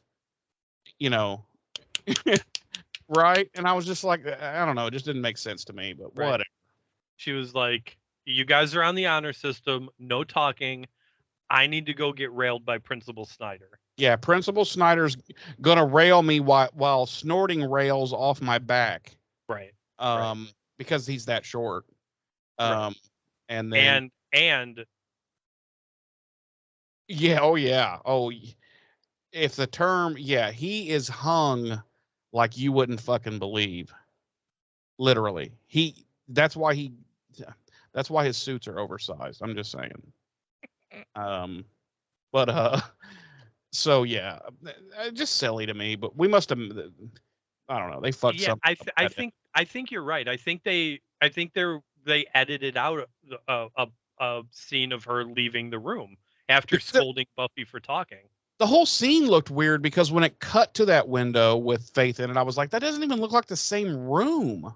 Yeah. Like it's just weird. It's so fucking weird. Yeah. I don't know. So Buffy crawls out the window and they end up at a vampire nest that Faith found. And they it's like a fucking like action sequence from like from the 80s, yeah, with right, really, like, because they walk in, they both have like a cheesy line, like, right, and like they literally break through like this big glass window that's covered in stuff to keep it dark. There's like hardcore 80s action movie music playing. There's like 4 large-breasted models who are naked for no reason. Yeah, sure, because it's the 80s. And then they literally, no, I'm not making it up. They each have like a cheesy line. Yeah, like Faith's like rise and shine, and then Buffy's like, it's your wake up call or something like that. Yeah, then they both pull out their stakes and they're like, then they do like a freeze frame. Right, they almost literally stand like back to back posing. Yeah, and I'm like, okay. And they commenced. Long story short, they commenced to fucking this nest up and killing all these. Yeah, I was seeing if I could find their cheesy lines, because their cheesy lines are almost too good to pass up. You definitely had the first one right. Rise and shine, and Faith says rise and shine, people, and then Buffy says it's your wake up call. Yeah, and I'm like, that's what the writers came up with, Right. And then they proceed to fuck up this vampire nest. Yeah. Well, one of the cool things was when they first broke the glass and came into this building room, whatever, the sunlight hits one of the vampires is laying like passed out, and the sunlight hits his arm and it catches on fire, and he's like, oh fuck, and then that's what wakes all the other vamps up, and right. But that was kind of cool. Yeah, so they proceed to fuck up this vampire nest, which immediately segues to them at the Bronze dancing, surrounded by dudes. Dancing like whores. Like after they took out that nest, they went back to Buffy's house. And Buffy was like, hey, Mom, we're going to the Bronze. Can you teach us how to dance like a whore? See, I thought you were going somewhere completely different than that. No. When you said they went back to her house, I was like, uh-oh. No. They were both a little ramped up, and, one thing leads to another. No. Hey, there's a lot of fucking fan fiction out there. I'm just saying. I'm These sure. two, yeah. I'm sure there is. I'm sure if there's two characters in the Buffyverse, you can find fan fiction about them. Any two, name I'm them. sure that if there's characters in any universe, you can True. find fan fiction about them. True. And it's normally There's slash fan fiction. right. There's slash fiction. There's supernatural slash fiction that involves Sam and Dean. They're brothers. Of course. They're I'm brothers. surprised there's not supernatural slash fiction that involves the revolver and the car. The Colt and baby. The Colt and the car. Yeah. And here's the sick part. These slash fic writers that pair Sam and Dean together are so fucking proud of themselves. They've given themselves collectively a name. They call themselves Wincesters. That's actually pretty clever. It is clever. It's clever pretty as clever. fuck. It's clever as fuck. But it's sick. But it's sick. But it's clever as fuck. It's clever as fuck. Clever as fuck. Anyway, so yeah, and you have read some. That's neither here nor there. So yeah, they're out on the dance floor with the Browns, just dancing it up like a couple of Babylon whores. Yep. And surrounded by all the boys. All the boys basically this is Sodom. This is Sodom. You know. All the boys are trying to get a feel, trying to get a little feely. Yep. And then Angel comes in. I want to talk about Angel real quick. Okay. Have you noticed in the last couple of episodes in particular how his fashion sense is changing? How his wardrobe has vastly improved? Right. Because if you recall, there have been many episodes that I have made a lot of fun at his wardrobe expense. And yes. But the last couple episodes, he's been looking pretty fucking sharp. Pretty dapper. He's almost got the wardrobe of a leading man. It's funny you should mention that, because I believe at this point in time, everyone would have known what was happening. And yeah, I'm sure it was planned by this time and it was all ready to go. When it's funny you mentioned that, because there's a scene coming up later. I messaged you about it, this scene. You did? Yes, I told you to wait to do something. Oh, yes. The scene that's coming up, well, I'll talk about it then, but it kind of plays into what we were just saying. Mm-hmm. But yeah, his wardrobe has definitely improved a lot over the last couple of episodes. Just like 2 or 3 episodes, yeah. Right. So, did Angel come back from the Hell Dimension with a greater sense of fashion? Well, you know who would be in the Hell Dimension with him? Who? Well, I mean, if we're going by the type of people who we were talking about earlier, all the gay people would be. I knew it. I knew that's what you were gonna. And they would teach him how to dress properly. Right. I knew that's where you were gonna go with it. I knew it. I knew it. Well, I mean, come on, you know me. I mean, knew it. But you're right. Yeah, the people we were talking about earlier. Yeah, as far as they're concerned, all the gays are in all of them. Dimension. Their gays are in a hell dimension. Are in their hell, but they would have taught Angel. They'd have been like, honey, listen. Right. What you're doing here, damn, it ain't that is not working for you, Mr. Man. Okay. Well, I'm not going there. I'm not going there. I am not going there. But yeah, he has improved. Even his hair is improved. His hair is improved. It still stands straight up, but it's not quite as tall. Right. Yeah. There's definitely something happening here. He even had a little. It looked like he had a little tan. I mean, literally, David Boreanaz looked like he was really tanned in this episode. I was like, not a good look for a vampire, friend. Well, he's probably just using bronzer. He is in the bronze. Little self-tan. If you're going to go in the bronze, you use bronzer. Little self-tanner. Yeah, like a certain orange Okay. Mussolini. We're being very political this episode. What? What is going on here? It's so late that you know. So Angel comes in and Buffy like fucking mounts him like a fucking parallel bars. Literally. Yeah, like I'm not kidding. Like she Yeah. jumps into his arms, wraps her legs around him. After telling him for the last several episodes that they're done and they will never be, right. you know, and all of a sudden she's basically dry humping him. Right. He tries to tell her about Balthazar, but she's flirting.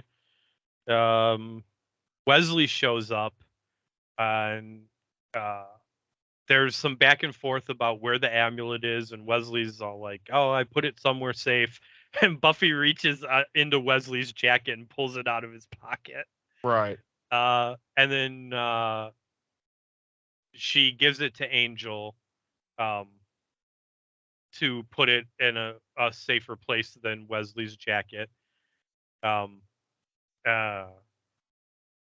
Buffy and Angel kiss, and he leaves. Did you not like find that odd? Yeah, I did. They just kissed like they do they do it every day. Yeah. They're just like, okay, I'm gonna go put this somewhere safe, and she's like, yeah, and I gotta okay, do a quick kiss, and I'm like, wait, what? Yeah. When did we get back to this? When did this go? You know, I don't know. Right. I mean, if we had been privy to more of that conversation from the last episode. Yeah, I mean, maybe we would have. Yeah, maybe if they had filmed both deals, you know. But yeah, I did find it. I mean, I don't want to say I enjoyed it because it wasn't like I was like, oh, goody, yay! But like, it didn't. It was odd to see, but it didn't bother me. One nipple got hard, right? No, both nipples got hard. Oh, okay, I only got half chubbed. For me, it was just one nipple. Oh, okay. You know, it was definitely odd and seemed out of place for what's been going on with them, but I wasn't. I don't know how to explain it. But it also didn't like bother me. No, it didn't bother me. I was just like, but wait, whoa, are we back? Is everything cool? Like, are we? I don't know. You know. Right. So then Buffy grabs Faith, who, tells all the boys to call her, and they also leave. And they probably all did because Faith is not faithful. Oh, no. Wait, are you implying that Faith is a whore? Yes, I am. You son of a bitch. James just ripped his headset off and is attempting to come through interwebs. You take it back, you son of a bitch. Yeah, they leave, and then we cut to this warehouse on what street? What did he say? It was Devane Street, DeVoe Street. Oh, I didn't even. I have no idea. Anyway, they cut to this warehouse, and what is in the warehouse, Jeremy? Can you tell me? Honestly, it's probably one of my favorite. I'm not gonna lie, it was one of my favorite things that I have seen up to this point on this show. Was a giant globular. How do you even explain it? I mean, you are talking about Balthazar, right? Yeah.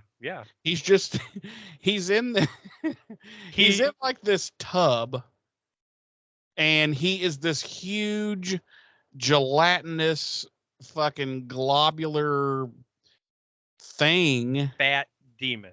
Yeah, but it's fucking awesome, dude. The makeup is fucking on point. And his minions, his little cult followers, this El Illuminati, are basting that motherfucker like an Easter ham. Yes, they are. Because apparently, I mean, they didn't never go into detail, but apparently his largeness creates, he's either hot or something, because he'll be like, oh, get the front, moisten the front. And so, yeah, they're summoned consistently there with a literal ladle and they're ladling water over him at all times while he is reaming out his cult members for letting the Slayers get away with the amulet. Did Balthazar remind you of anything, Jeremy? I knew you were gonna say it. What Do did we Balthazar have to talk about it? What did Balthazar remind you of, Jeremy? What did Balthazar remind you of? There was this horrible movie made in I don't even know whatever year it was made in. Many years after this was filmed. We're not going to say what it was called. It's called Highlander: The Source. Yes, it was, unfortunately. I think it was. And there was a character. I think it was 2017, 2018, maybe. No, it was well before that. All right, keep going. I'm gonna say. Let me guess though. Before you look it up, I'm gonna say it was 2011. Wow, we were both way off. It's 2007. Well, I was only 4 years off. You were like 80 years off. I was 10 years off. Anyway, I thought it was later than that. Anyway, please proceed. Yes, there was a character in that movie, if you want to call it a movie, which I use that term very loosely. What the character? What was he called? Oh, I don't know what he was called. The Elder. I couldn't even tell you that. And he looked basically identical to what Balthazar looks like. So yeah. Almost identical. He had a bit of a brownish tint to him, as I recall. Brownish reddish tint to him. The one in this horrible movie we were discussing, but yeah, I think it was pretty much a ripoff. Somebody saw this episode and was like, I'm using that in a future horrible script. It literally was. It was so similar to the Elder from The Source that I'm not even kidding. I looked to see if anybody involved in this episode of Buffy was also involved in the script for The Source or the shooting. No, not that I could find. I knew none of the crew would have been because I believe The Source was shot in, was it Budapest? No, not Budapest. Romania. Romania. It was Romania. Yeah. Yes, go ahead. Proceed. No, that was it. I was just telling the story about the large gelatinous guy who I can finish this scene because basically he's pissed off that they let the Slayers get the amulet. He wants them to get it. One of them pipes up and says, Lord Balthazar, how does he say that? Well, we had the amulet, but then the Slayers, and he sticks out his hilariously little fat arms, and like this power ripples out of him, and he pulls this vampire over to him. Here's where you're going to have to help me, James. And breaks his neck and kills him? Breaks his neck, yes. When was that ever a way to kill a vampire? I don't know. I don't know. Okay, bugged me. Really bugged me. I will say, and this happens more so in like the future scene with Balthazar, but dude throws the funniest fucking temper tantrums. Yeah, he does. The guy, whoever. He's like a petulant 3-year-old. Unacceptable! Unacceptable! It's hilarious. Like, the guy was eating up his scenes. He was like, okay, I'm going to get like 2 good shots in this show. I'm going for a Saturn Award. He was eating, he was chewing the scenery like the Guardian in Highlander: The Source. Oh God. You want to call that, if you want to call that chewing scenery, I just call that fucking masturbating on film. Wow. Yeah, that anyway. So he breaks that guy's neck, and the other ones are like, oh, and then he calls the other one up to him and says, closer, closer, closer. And then he's like, this is what I want to see. Like, this is what I want you to do. And then that's the end of that scene. So, right. Except the part that he goes, when that guy's really close to him and he goes, Why, Willie? Gets him a wet willy. Yeah. So then we see that Buffy and Faith are there, and they're watching through a window warehouse, and they realize they're gonna need some weapons to take them all on. And Faith spots a sporting goods store like across the street, and they go over and they break in, and they both fucking like start breaking display cases with like crossbows and knives and Can I just ask a really quick question? I mean, I'm nunchucks. going to keep it really short, but have you ever been into a sporting goods store that had knives, swords, crossbows? I mean, honestly. No. Okay, me No. neither. Just checking. Well,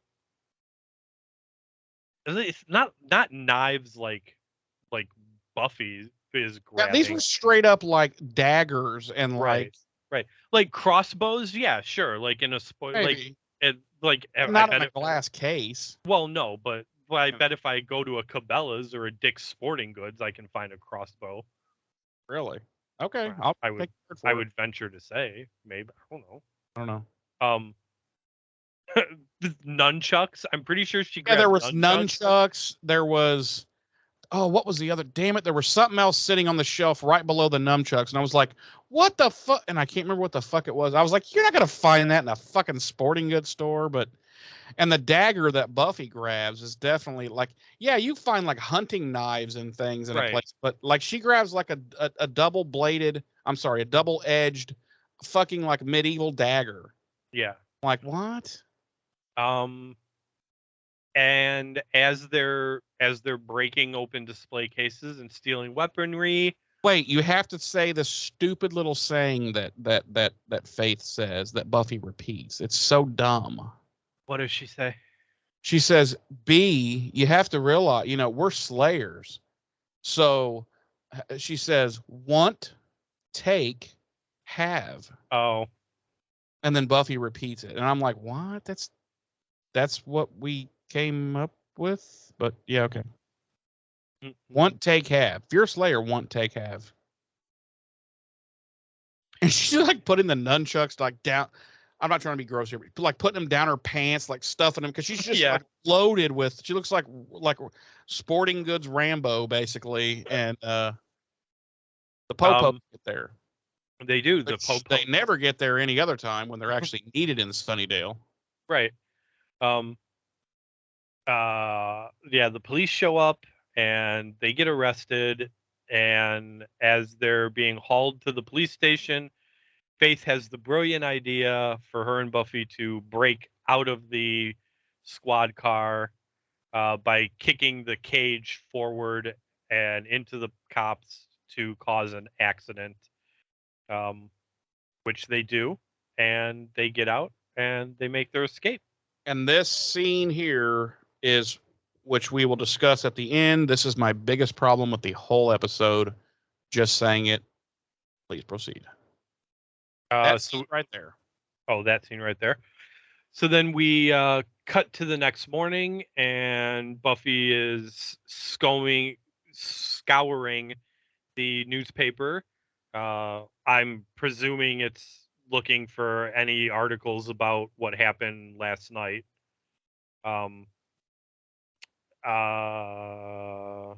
Joyce wants to make her waffles. Buffy doesn't want waffles. I'm not gonna lie. Fucking waffles. I'm not gonna lie. I wanted some waffles after I watched the episode. I lost a little bit of respect for Buffy for turning down waffles. I was like, when she was like, "No, I don't want waffles. I'm not that hungry." I was like, "Bitch, eat the fucking waffles." Yeah, I'll make you hungry. You're eating these fucking waffles. And then especially if they're chocolate chip or blueberry. And then I had some waffles. Yeah, I didn't have any. I probably would have had some too. I did. I had some Eggos, some home style Eggos. Yeah. Blueberry? No. Oh. Sorry. That's sad. It's really sad. Yeah, I know. Thoughts and prayers, James. Thank you. But I can promise you next time they will be the blueberry ones. Those are the best. Hey, I agree, but let me tell you, try the chocolate chip. So, oh man, this isn't gonna sit well. I'm not a big fan of chocolate chips in my pancakes and waffles. Just give it a shot. I have. Give it another one. Sorry. Try it again. I don't know if they From still. me and the love that we share. They used to have. I don't know if they still do.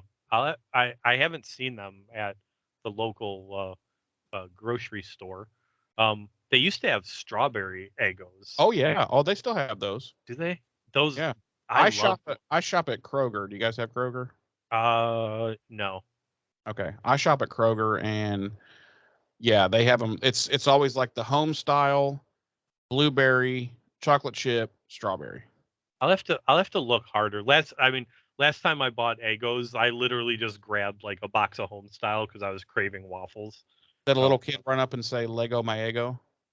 If he had, I would have fucking jacked him right in his fucking mouth. Punched him Bam! right in his little fucking 7-year-old mouth. Right. And been like, I dare you to say it again. And then he fucking gets up and owns you. Puts you in the hospital. Right. Because like all like little kids these days know like fucking jujitsu and shit. Right.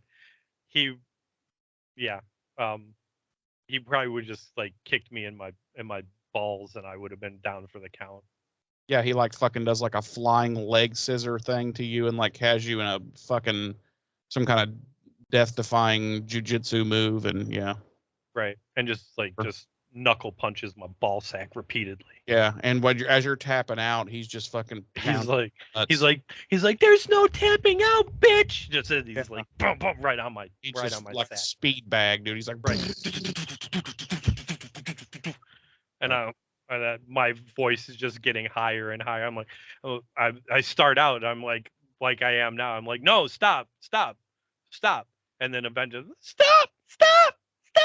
Yeah. You're losing like a year of life from each nut shot you take. Mm-hmm. Yep. Thoughts and prayers, James. Thank you. Thoughts and prayers to my nutsack. Yep. Thoughts and prayers to my satchel. So we cut to the mayor's office, and he's posing for pictures with some Boy Scouts. And speaking of 7-year-old boys, yeah.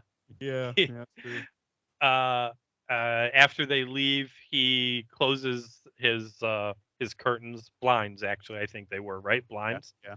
And Mr. Trick comes out of the closet. He's like, I'm gay. Wow.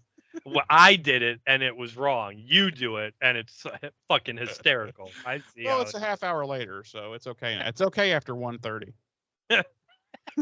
Everyone's gay after 1 a.m. It's closing time and I don't care who I go home with. We're canceled. And the mayor goes to open his little cabinet there that has all the weird shit in it we've mentioned before. Mm-hmm. And he opens it, and one of those fucking Illuminati guys, Vincent, the one that they took the amulet from, like, he comes barreling out of it. How was he in there? How the fuck was he in there? Because it's got shelves. It's like, yes, it's not big enough for. Nothing is disturbed. Right. When did he get in there? And he's like, I know I'm gonna hide. I'm gonna get this motherfucker's cabinet. And he's like, he closes the doors and he's like, this is perfect. Right. How did he get in there? A, like you said, there's no room for someone to hide in that cabinet.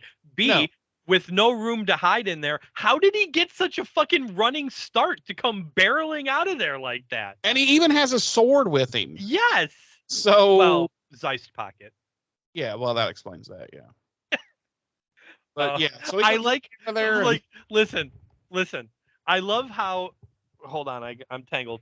I love how like we spent so many years watching a show about people who like pull swords out of nowhere. Like, where the fuck did that sword come from?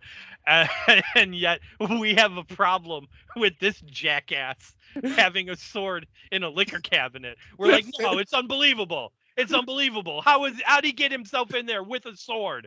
No. ridiculous. I'm turning this off. This is ridiculous. I don't buy that for a minute.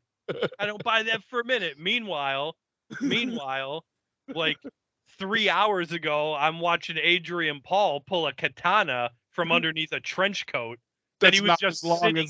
That's not as long as the katana. That's not as long. A is not as long as the katana, and B, he was literally just sitting down in. Yeah. You know my favorite one, just really quick, sidebar. My favorite one of all time, was the Lady and the Tiger.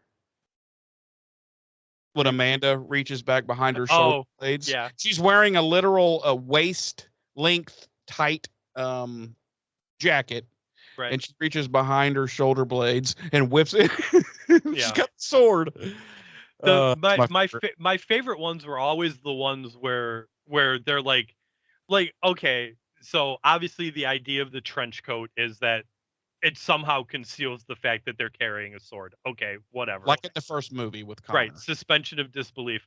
My favorite is always the ones like that where they're wearing like a bomber jacket and all of a sudden like there's a broadsword. Like, excuse me? A fucking claymore. Right.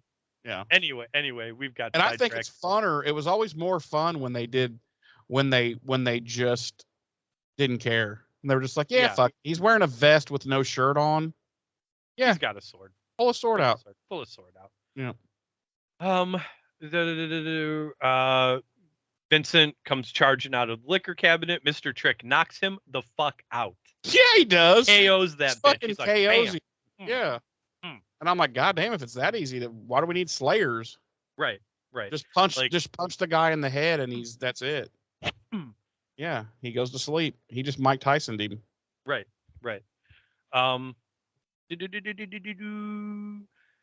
that's when the mayor says, how do they say that? Let's finish him off or something. And then the mayor's like, no, lock him up.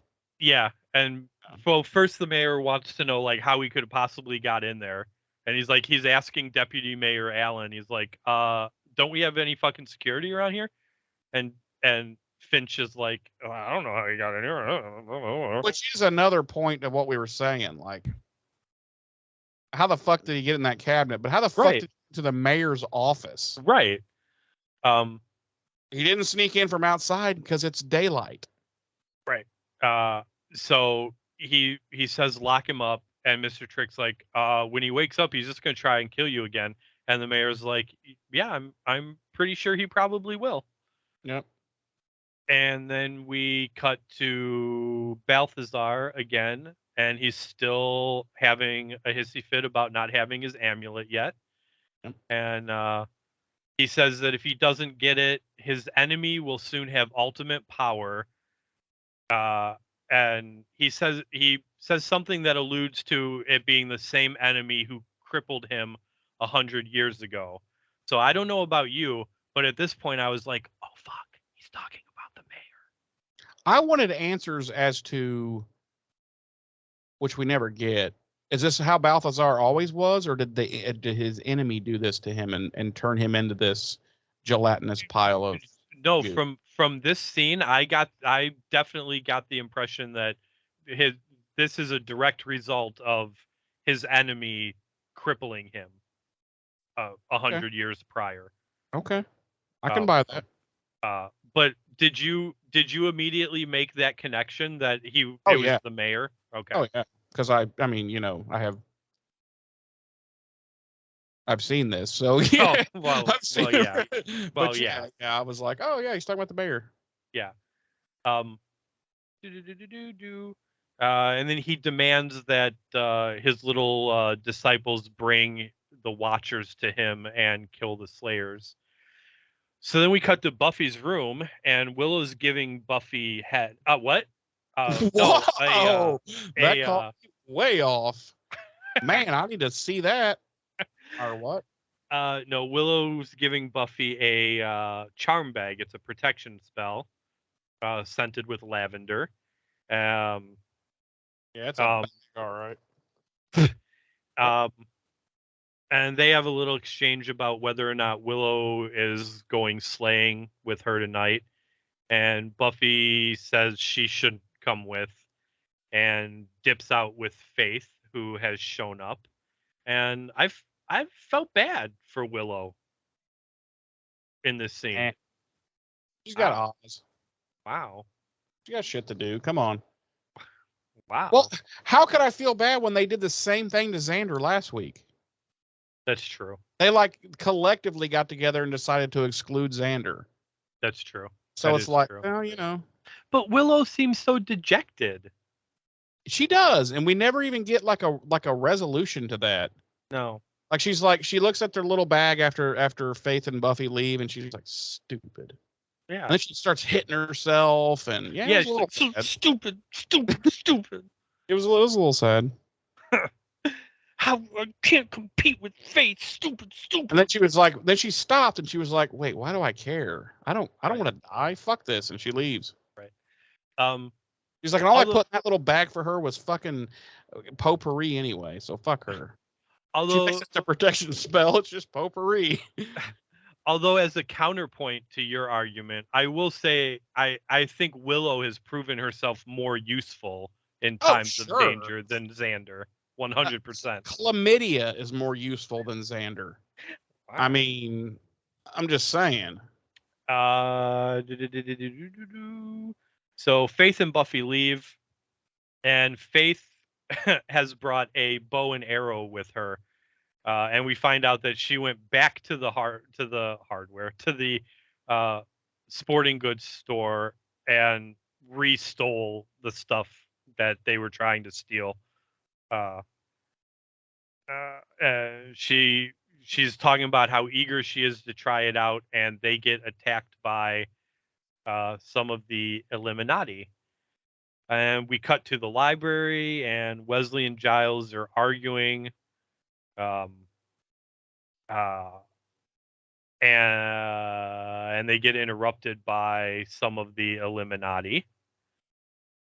And then we cut back to Buffy and Faith, and they're making their way through members of the Illuminati, and they round a corner, and as they do, Deputy Mayor Alan Finch appears out of nowhere, and Faith stakes him. Literally. In the fucking heart. Literally. Thinking that he's a vampire. Even though I'm a little bothered by the edit here, because she has plenty of time to pull her punch, because Buffy's like, no, Faith. And then Faith still hasn't pulled back. And then she looks at Buffy, and then she goes at him and like stabs him. Right. You know what I'm saying? I don't know. The timing didn't work out so well, but we get what the gist here. Yeah. So yeah, Faith Buffy had realized that this was not a vampire, and she goes, no, Faith, and she stakes him anyway. Right. Which has got to be a shitty way to go, don't you think? It looked pretty painful. Yeah, because he's like gagging on his own, blood's coming out of his mouth and shit. And right. He does a good death, this guy. He does. And let's give it up once again for Sarah Michelle Gellar. Like I'd give it up for Sarah Michelle Gellar, let me tell you.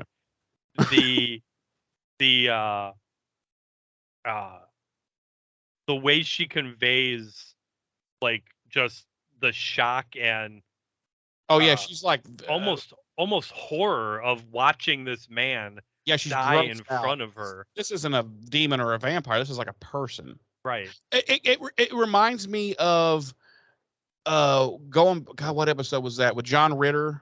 Ted. Yes, Ted. God, derp. Yeah. And she when she thinks she's killed it before she knows he's a robot. Right. And she's horrified. She's like, oh my God, this that's what it reminded me of, because it's like, listen, there's killing demons and vampires, and then there's this is a human.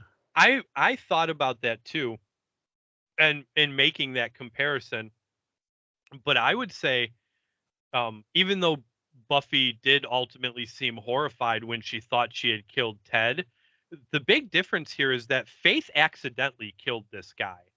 Buffy went after Ted. Yeah, well, yeah, but she wasn't trying to kill him. Wasn't she? I don't think so. I think she was trying to kick his ass.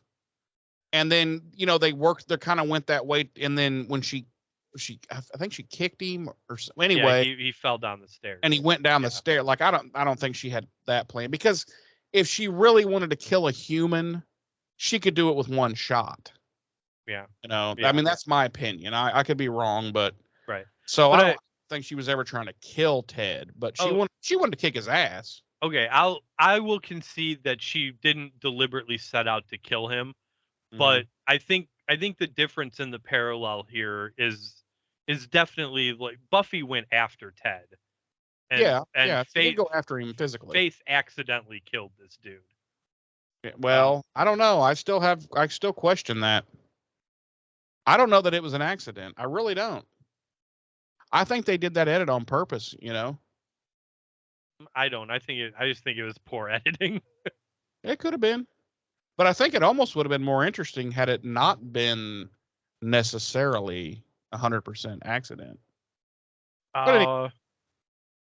So Buffy wants to call 911, but Faith drags her away, and they end up splitting up. And Buffy runs into Angel, who notices the blood on her hand. And then we cut back to Faith doubling back to Finch's body. And then I never understood this scene because it's a brief scene, but she's like looking at him, he's dead, and she's looking at him, and then she like goes to like touch the hole where she put in his shit, like she was like, I don't know, it just seemed really weird. Yeah, we find out in the final scene like why she went back, but I don't think we needed to see her go back. It almost felt like it was part of a bigger scene that was shot, but they didn't have time, so they trimmed it down just to that. Could be. That's what it felt like to me. It also felt like this is why I felt like maybe it wasn't a 100% an accident, and maybe she wasn't completely horrified by it. Like, she wanted to go back there and like see, like, wow, what's a dead person that I killed? Like, what's that look like? Right. Because it looked like she was like touching that hole. It was like, you know what I mean? It was just weird. But I also don't think that her going back for even if it was the reason we find out in the final scene, or if it was for that reason, like you just said, like she was like, oh, I killed a guy, what does that look like? I still don't necessarily think that lends credence to the idea that she did it on purpose. I think it lends credence to the idea that she did it and it maybe made her feel some type of way. Or so you're saying she went back there to masturbate with? No. I'm trying to have a serious conversation here. Okay. Okay. I don't have serious conversations ever. No, I know what you're saying. Like, she's like, wait, does that feel good? Right. Like, maybe I like that. So she went back because it made her feel some type of way, or because it didn't make her feel some type of way. Like she's like, wait a minute, I don't actually have any remorse for that. Right. Which we can get into later when we finish the episode, that final scene there. Can we do that? So then we cut back to the warehouse, and Giles and Wesley have been taken, and they've been brought before Balthazar, and Wesley's practically shitting himself, and Giles is of course calm, and collected. Giles is like, I've seen way worse than this big fat shit in a tub. And Balthazar threatens to torture them, and Wesley literally starts singing like a fucking canary. Yep, he sure does. He is ready to give Balthazar his grandmama's secret greens recipe. Yeah, and Giles is like, you dumb fuck. Tell him what he needs to know. He's still going to kill us. Right. You dummy. Right. You know? So Wesley's babbling through, trying to keep himself alive, and he tells Balthazar that Buffy gave the amulet to a friend, and Balthazar wants to know his name, and Wesley's like, I didn't actually catch it. And Balthazar starts throwing one of his little tantrums, It's awesome. and he's like, uh, the man who has the amulet, I want his name. What is his name? Hmm. And in walks. There's that damn music again. I don't fucking understand this. I don't know where it's coming from. It's fucking weird. But yeah, Anyway, in comes Angel.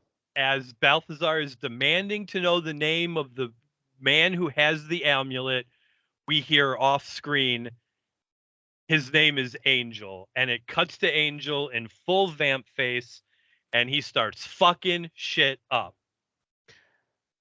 Do you notice how all of a sudden he is a much better fighter? He is a much better fighter, but also in relation to what we said before about his wardrobe, this was 115% a calculated hero moment. Oh yeah. They're getting him ready. Not just like for this episode, like they are well underway in trying to establish what's to come over the next 6 episodes. Yeah. Yeah. So Or no, it'll be it'll be 6 more. But yeah, it was 100% a big hero establishing moment.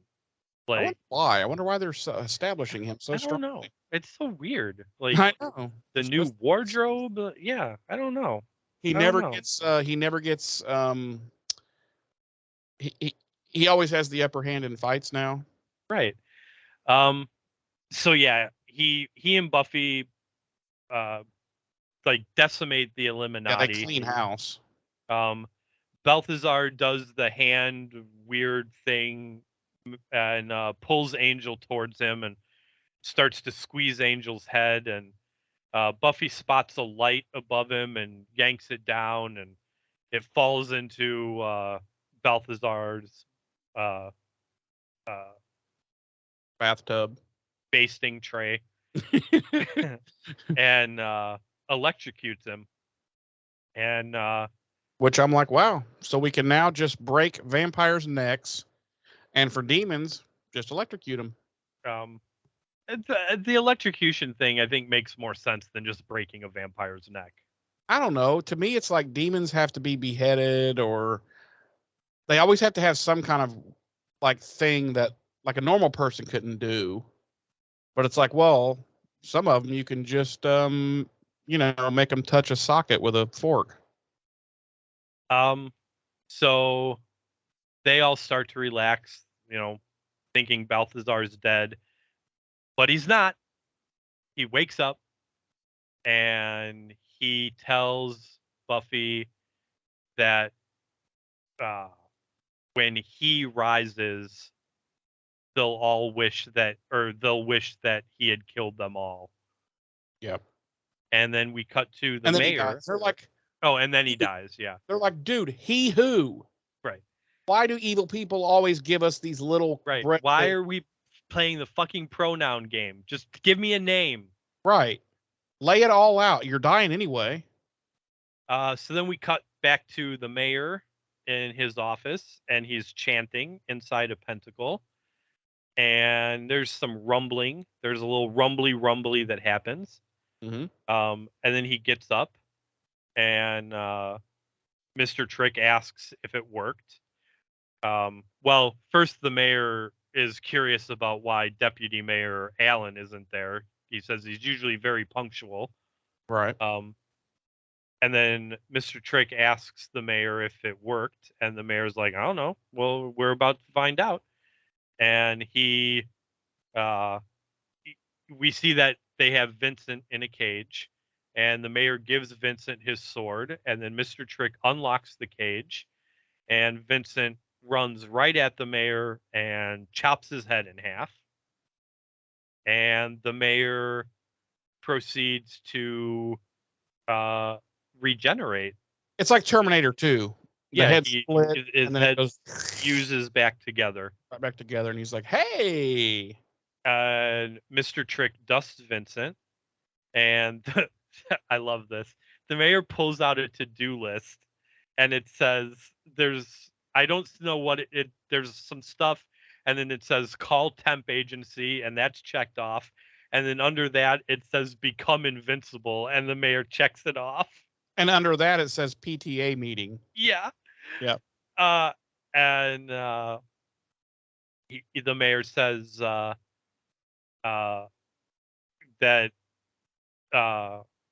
this officially commences the 100 days, and that nothing can harm him now until his ascension. Yep. And then we cut to Buffy at Faith's little dirty motel room, and Faith is washing the blood out of the shirt she wore last night. And Buffy wants to talk about the murder, but Faith says they don't need to. And she proceeds to tell Buffy that she dumped the body. And Buffy says, you don't get it. You killed a man. And Faith counters with, no, you don't get it. I don't care. And Credits. That's the end of our episode. And that was, I don't know about you, I fucking got chills. That is a hell of a way to end the episode. Well, we're about to meet the Faith that, how do I say this? We're about to meet the new Faith. Let's put it that way. Right. Yeah, like that was, the screen went black, and I was like, fuck. Like I had forgot that that's how the episode, it's been years. Yeah, I was they like, just went whoosh. I was like, what a fucking way to end the episode. Yeah, because you don't even see Buffy's reaction to that line. Right. You just see Faith say, "I don't care," and it just Right. boom, credits. But I have a feeling we can anticipate that being the previously on Buffy the Vampire Slayer, literally for the rest of the season. Yeah. I have one more goof 'em up and oopsie that I forgot to mention during the scenes, but they did a really piss poor job with hiding. Not that they ever do a really great job, but it was particularly bad in this episode being able to tell the difference between Sarah and her stunt double. Oh yeah. They don't tend to spend a lot of what's the word I was looking for? Time on making, yeah. It was particularly bad in this episode, especially during the sewer fight and the warehouse fight. Like they were too well lit. It was really bad. Anthony Stewart Head, on the other hand, appeared to do his own sword fighting, for best I could tell. It was absolutely him. But you got to understand, he's English. And they're trained in that. Yes, they are trained. That's why most English actors, maybe they've never touched a sword, but they can go on to a show and be pretty adept at it because they've trained with it at some point in their schooling. Right. Our monsterology this week, nothing.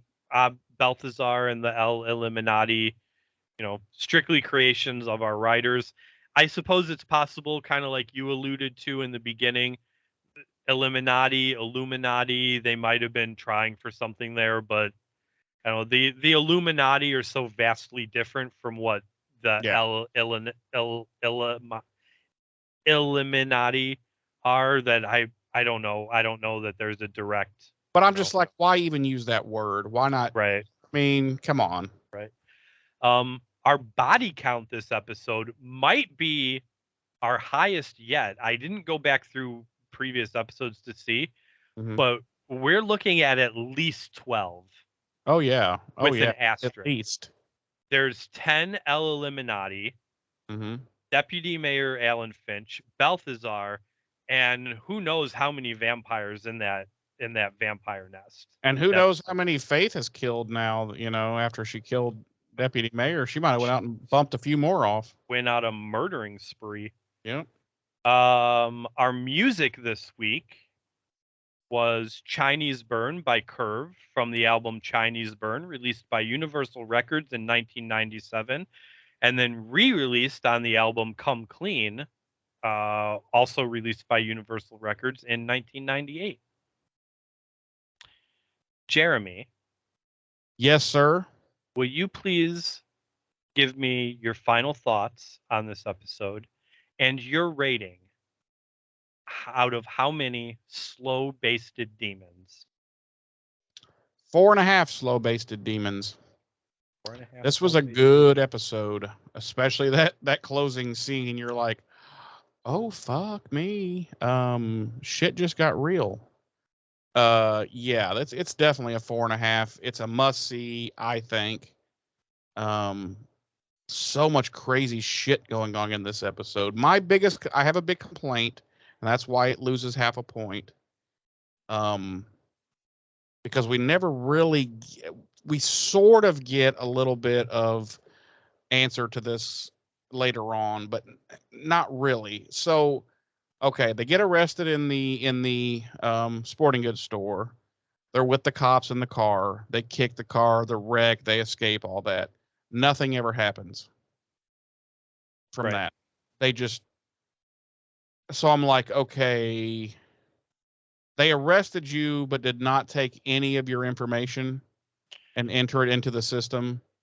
Yeah, I thought that was odd too, that there didn't seem to be any resolution to that. There's no physical description for these two girls who were arrested for literally burglary. Right. And then a serious felony.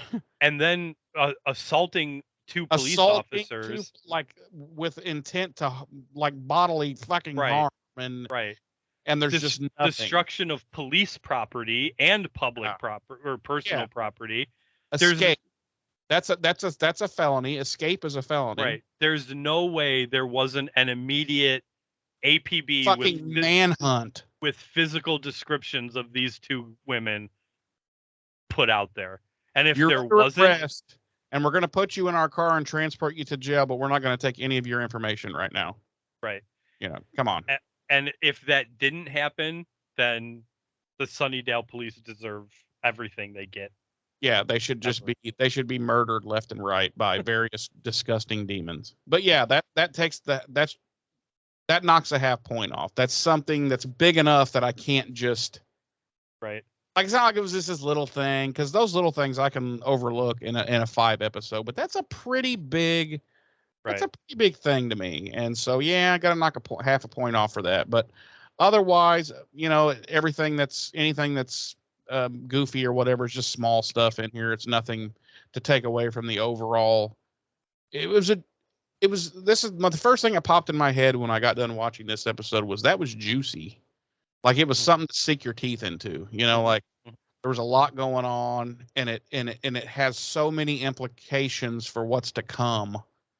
I mean, with the mayor, with this change in faith all of a sudden, and this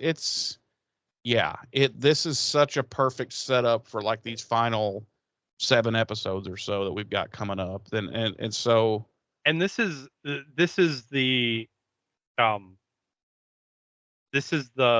Buffy format. Like this is typically the point in the season, like episode 13, episode 14, that's where things really start to take the shape of what's the finale. Yeah, right. Absolutely. Last season, this is the point where, we had surprise and innocence, and that was, Angel losing his soul, and kind of changing the direction of the season. And right. So we're going to have 8 more episodes after this, for the end of the season. And there's 22 episodes. Is there 22? I thought there was only 20. No, there's 22. We've already discussed this like several weeks ago. That's why I don't listen when you talk. I know. uh, but so we've got 8 episodes left, and so yeah, this begins the rapid ascension to goodness, which is how I look at the way this season ends and everything. They wrap everything up is just fucking awesome. Right. So And like I said, this is the standard like Buffy formula.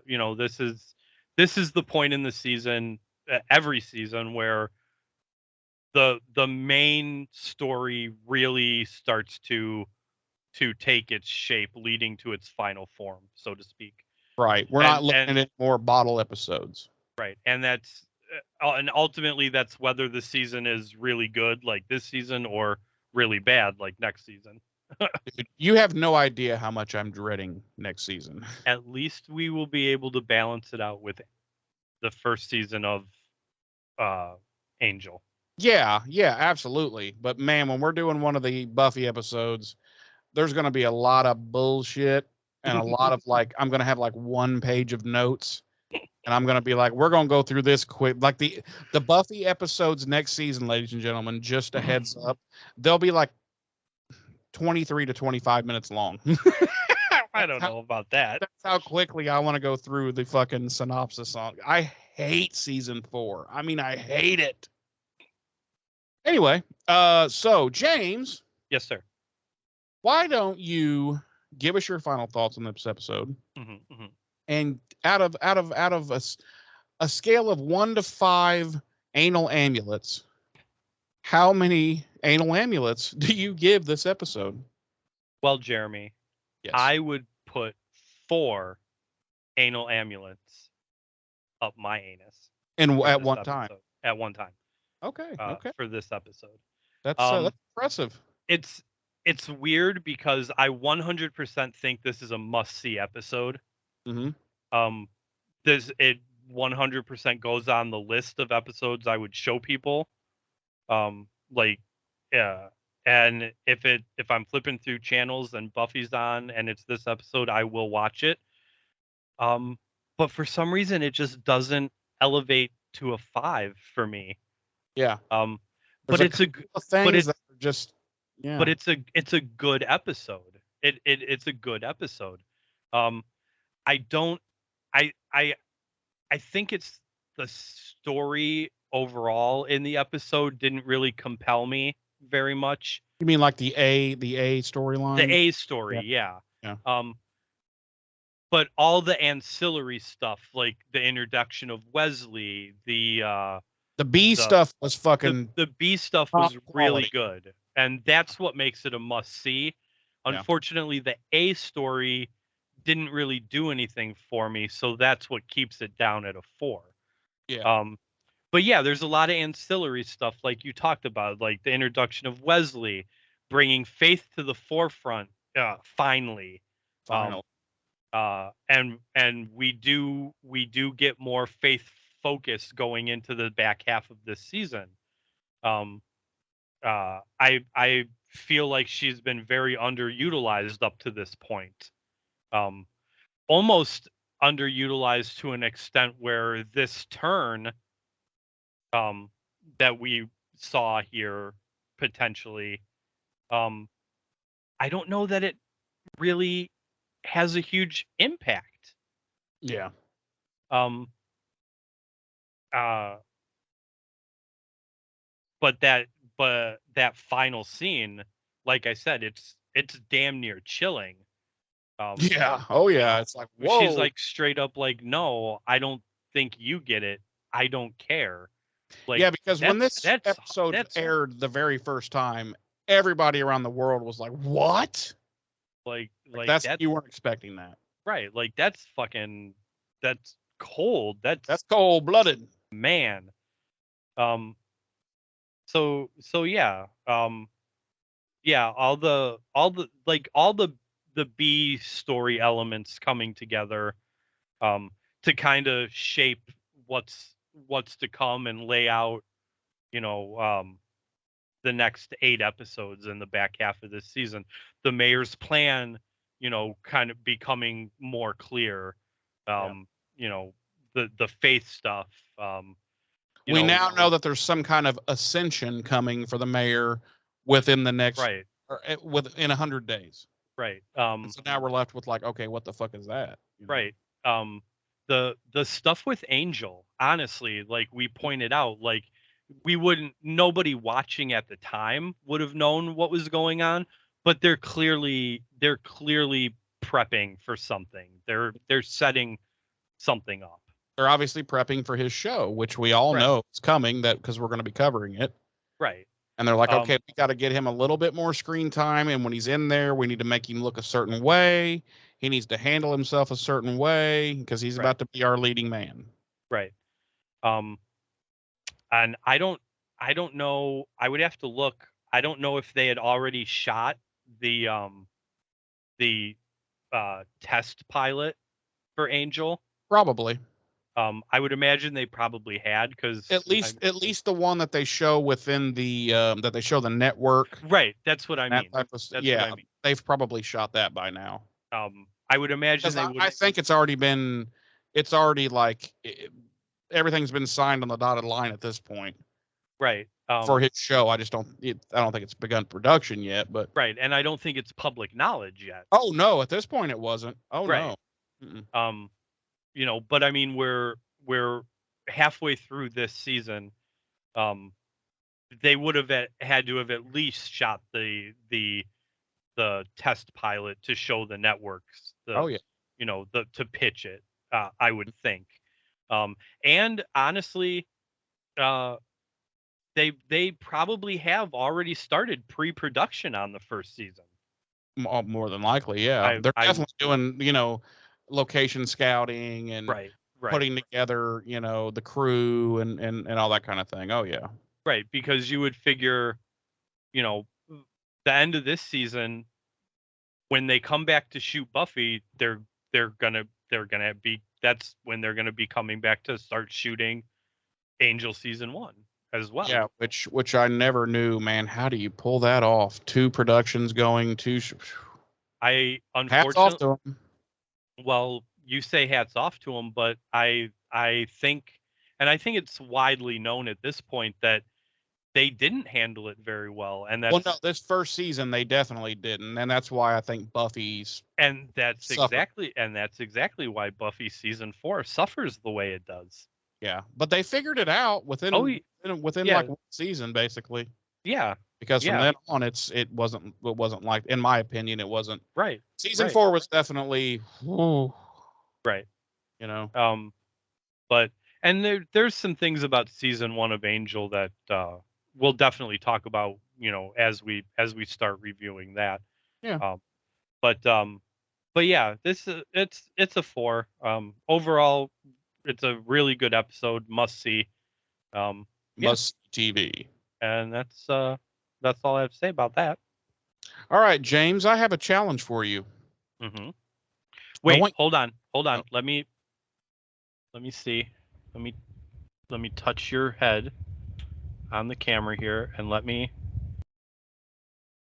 Okay. Do you want me to tell the people how they can communicate with us? Yes, but okay. I have it in a challenging way for you. Okay. I want you to do it in 30 seconds or less. Go. No, that's not going to happen. Go. No. Go. No. You're wasting time. No. The people can find us at buffyrevisited.com, where they'll find links to our email, which is buffyrevisited@gmail.com, our Facebook page, and our YouTube channel, should you choose to watch the video version of this very podcast that you may be listening to right now, and you can see our extremely attractive visages. I highly recommend watching the podcast. I think you're going to take more away from it, honestly. Probably. Well, listen, if you're doing things and you can't watch, that's why the audio version exists. Exactly. And the audio version is the audio is cleaner. Yeah. When you're oh, go ahead. I'm sorry. I'm killing your 30 seconds. That's all right. I'm probably already over it. But track. You can leave us comments on our YouTube page on any of the videos. We frequently post on Facebook. You can leave us comments on anything we post there. And of course, email us. Again, that's Buffy Revisited at Gmail. You know, like we said at the beginning of the episode, we definitely want to hear from you guys, especially if you want to interact with us in the same vein as Darlene has been interacting with us on the various platforms, be it YouTube or Facebook. We are really looking for that type of interaction to kind of, dig a little deeper into these episodes with you guys. So yeah, that's that. And you forgot the most important one, which is onlyfans.com/nipples. Yes. Yeah, you'll find us there too, except you won't, but still. Yeah, so One day I'm gonna sign up for OnlyFans and see if there's a nipples just for fun. Or just make it if there isn't. Or just make it if and we'll there just put a logo for our show right there. We'll just put the Slade logo right there. We'll put a couple of hidden nipples in there. Hidden nipples in this. Ooh, each of the dots after Revisited can be a nipple. A nipple, yeah. Because James, I think we have 3 dots after Revisited.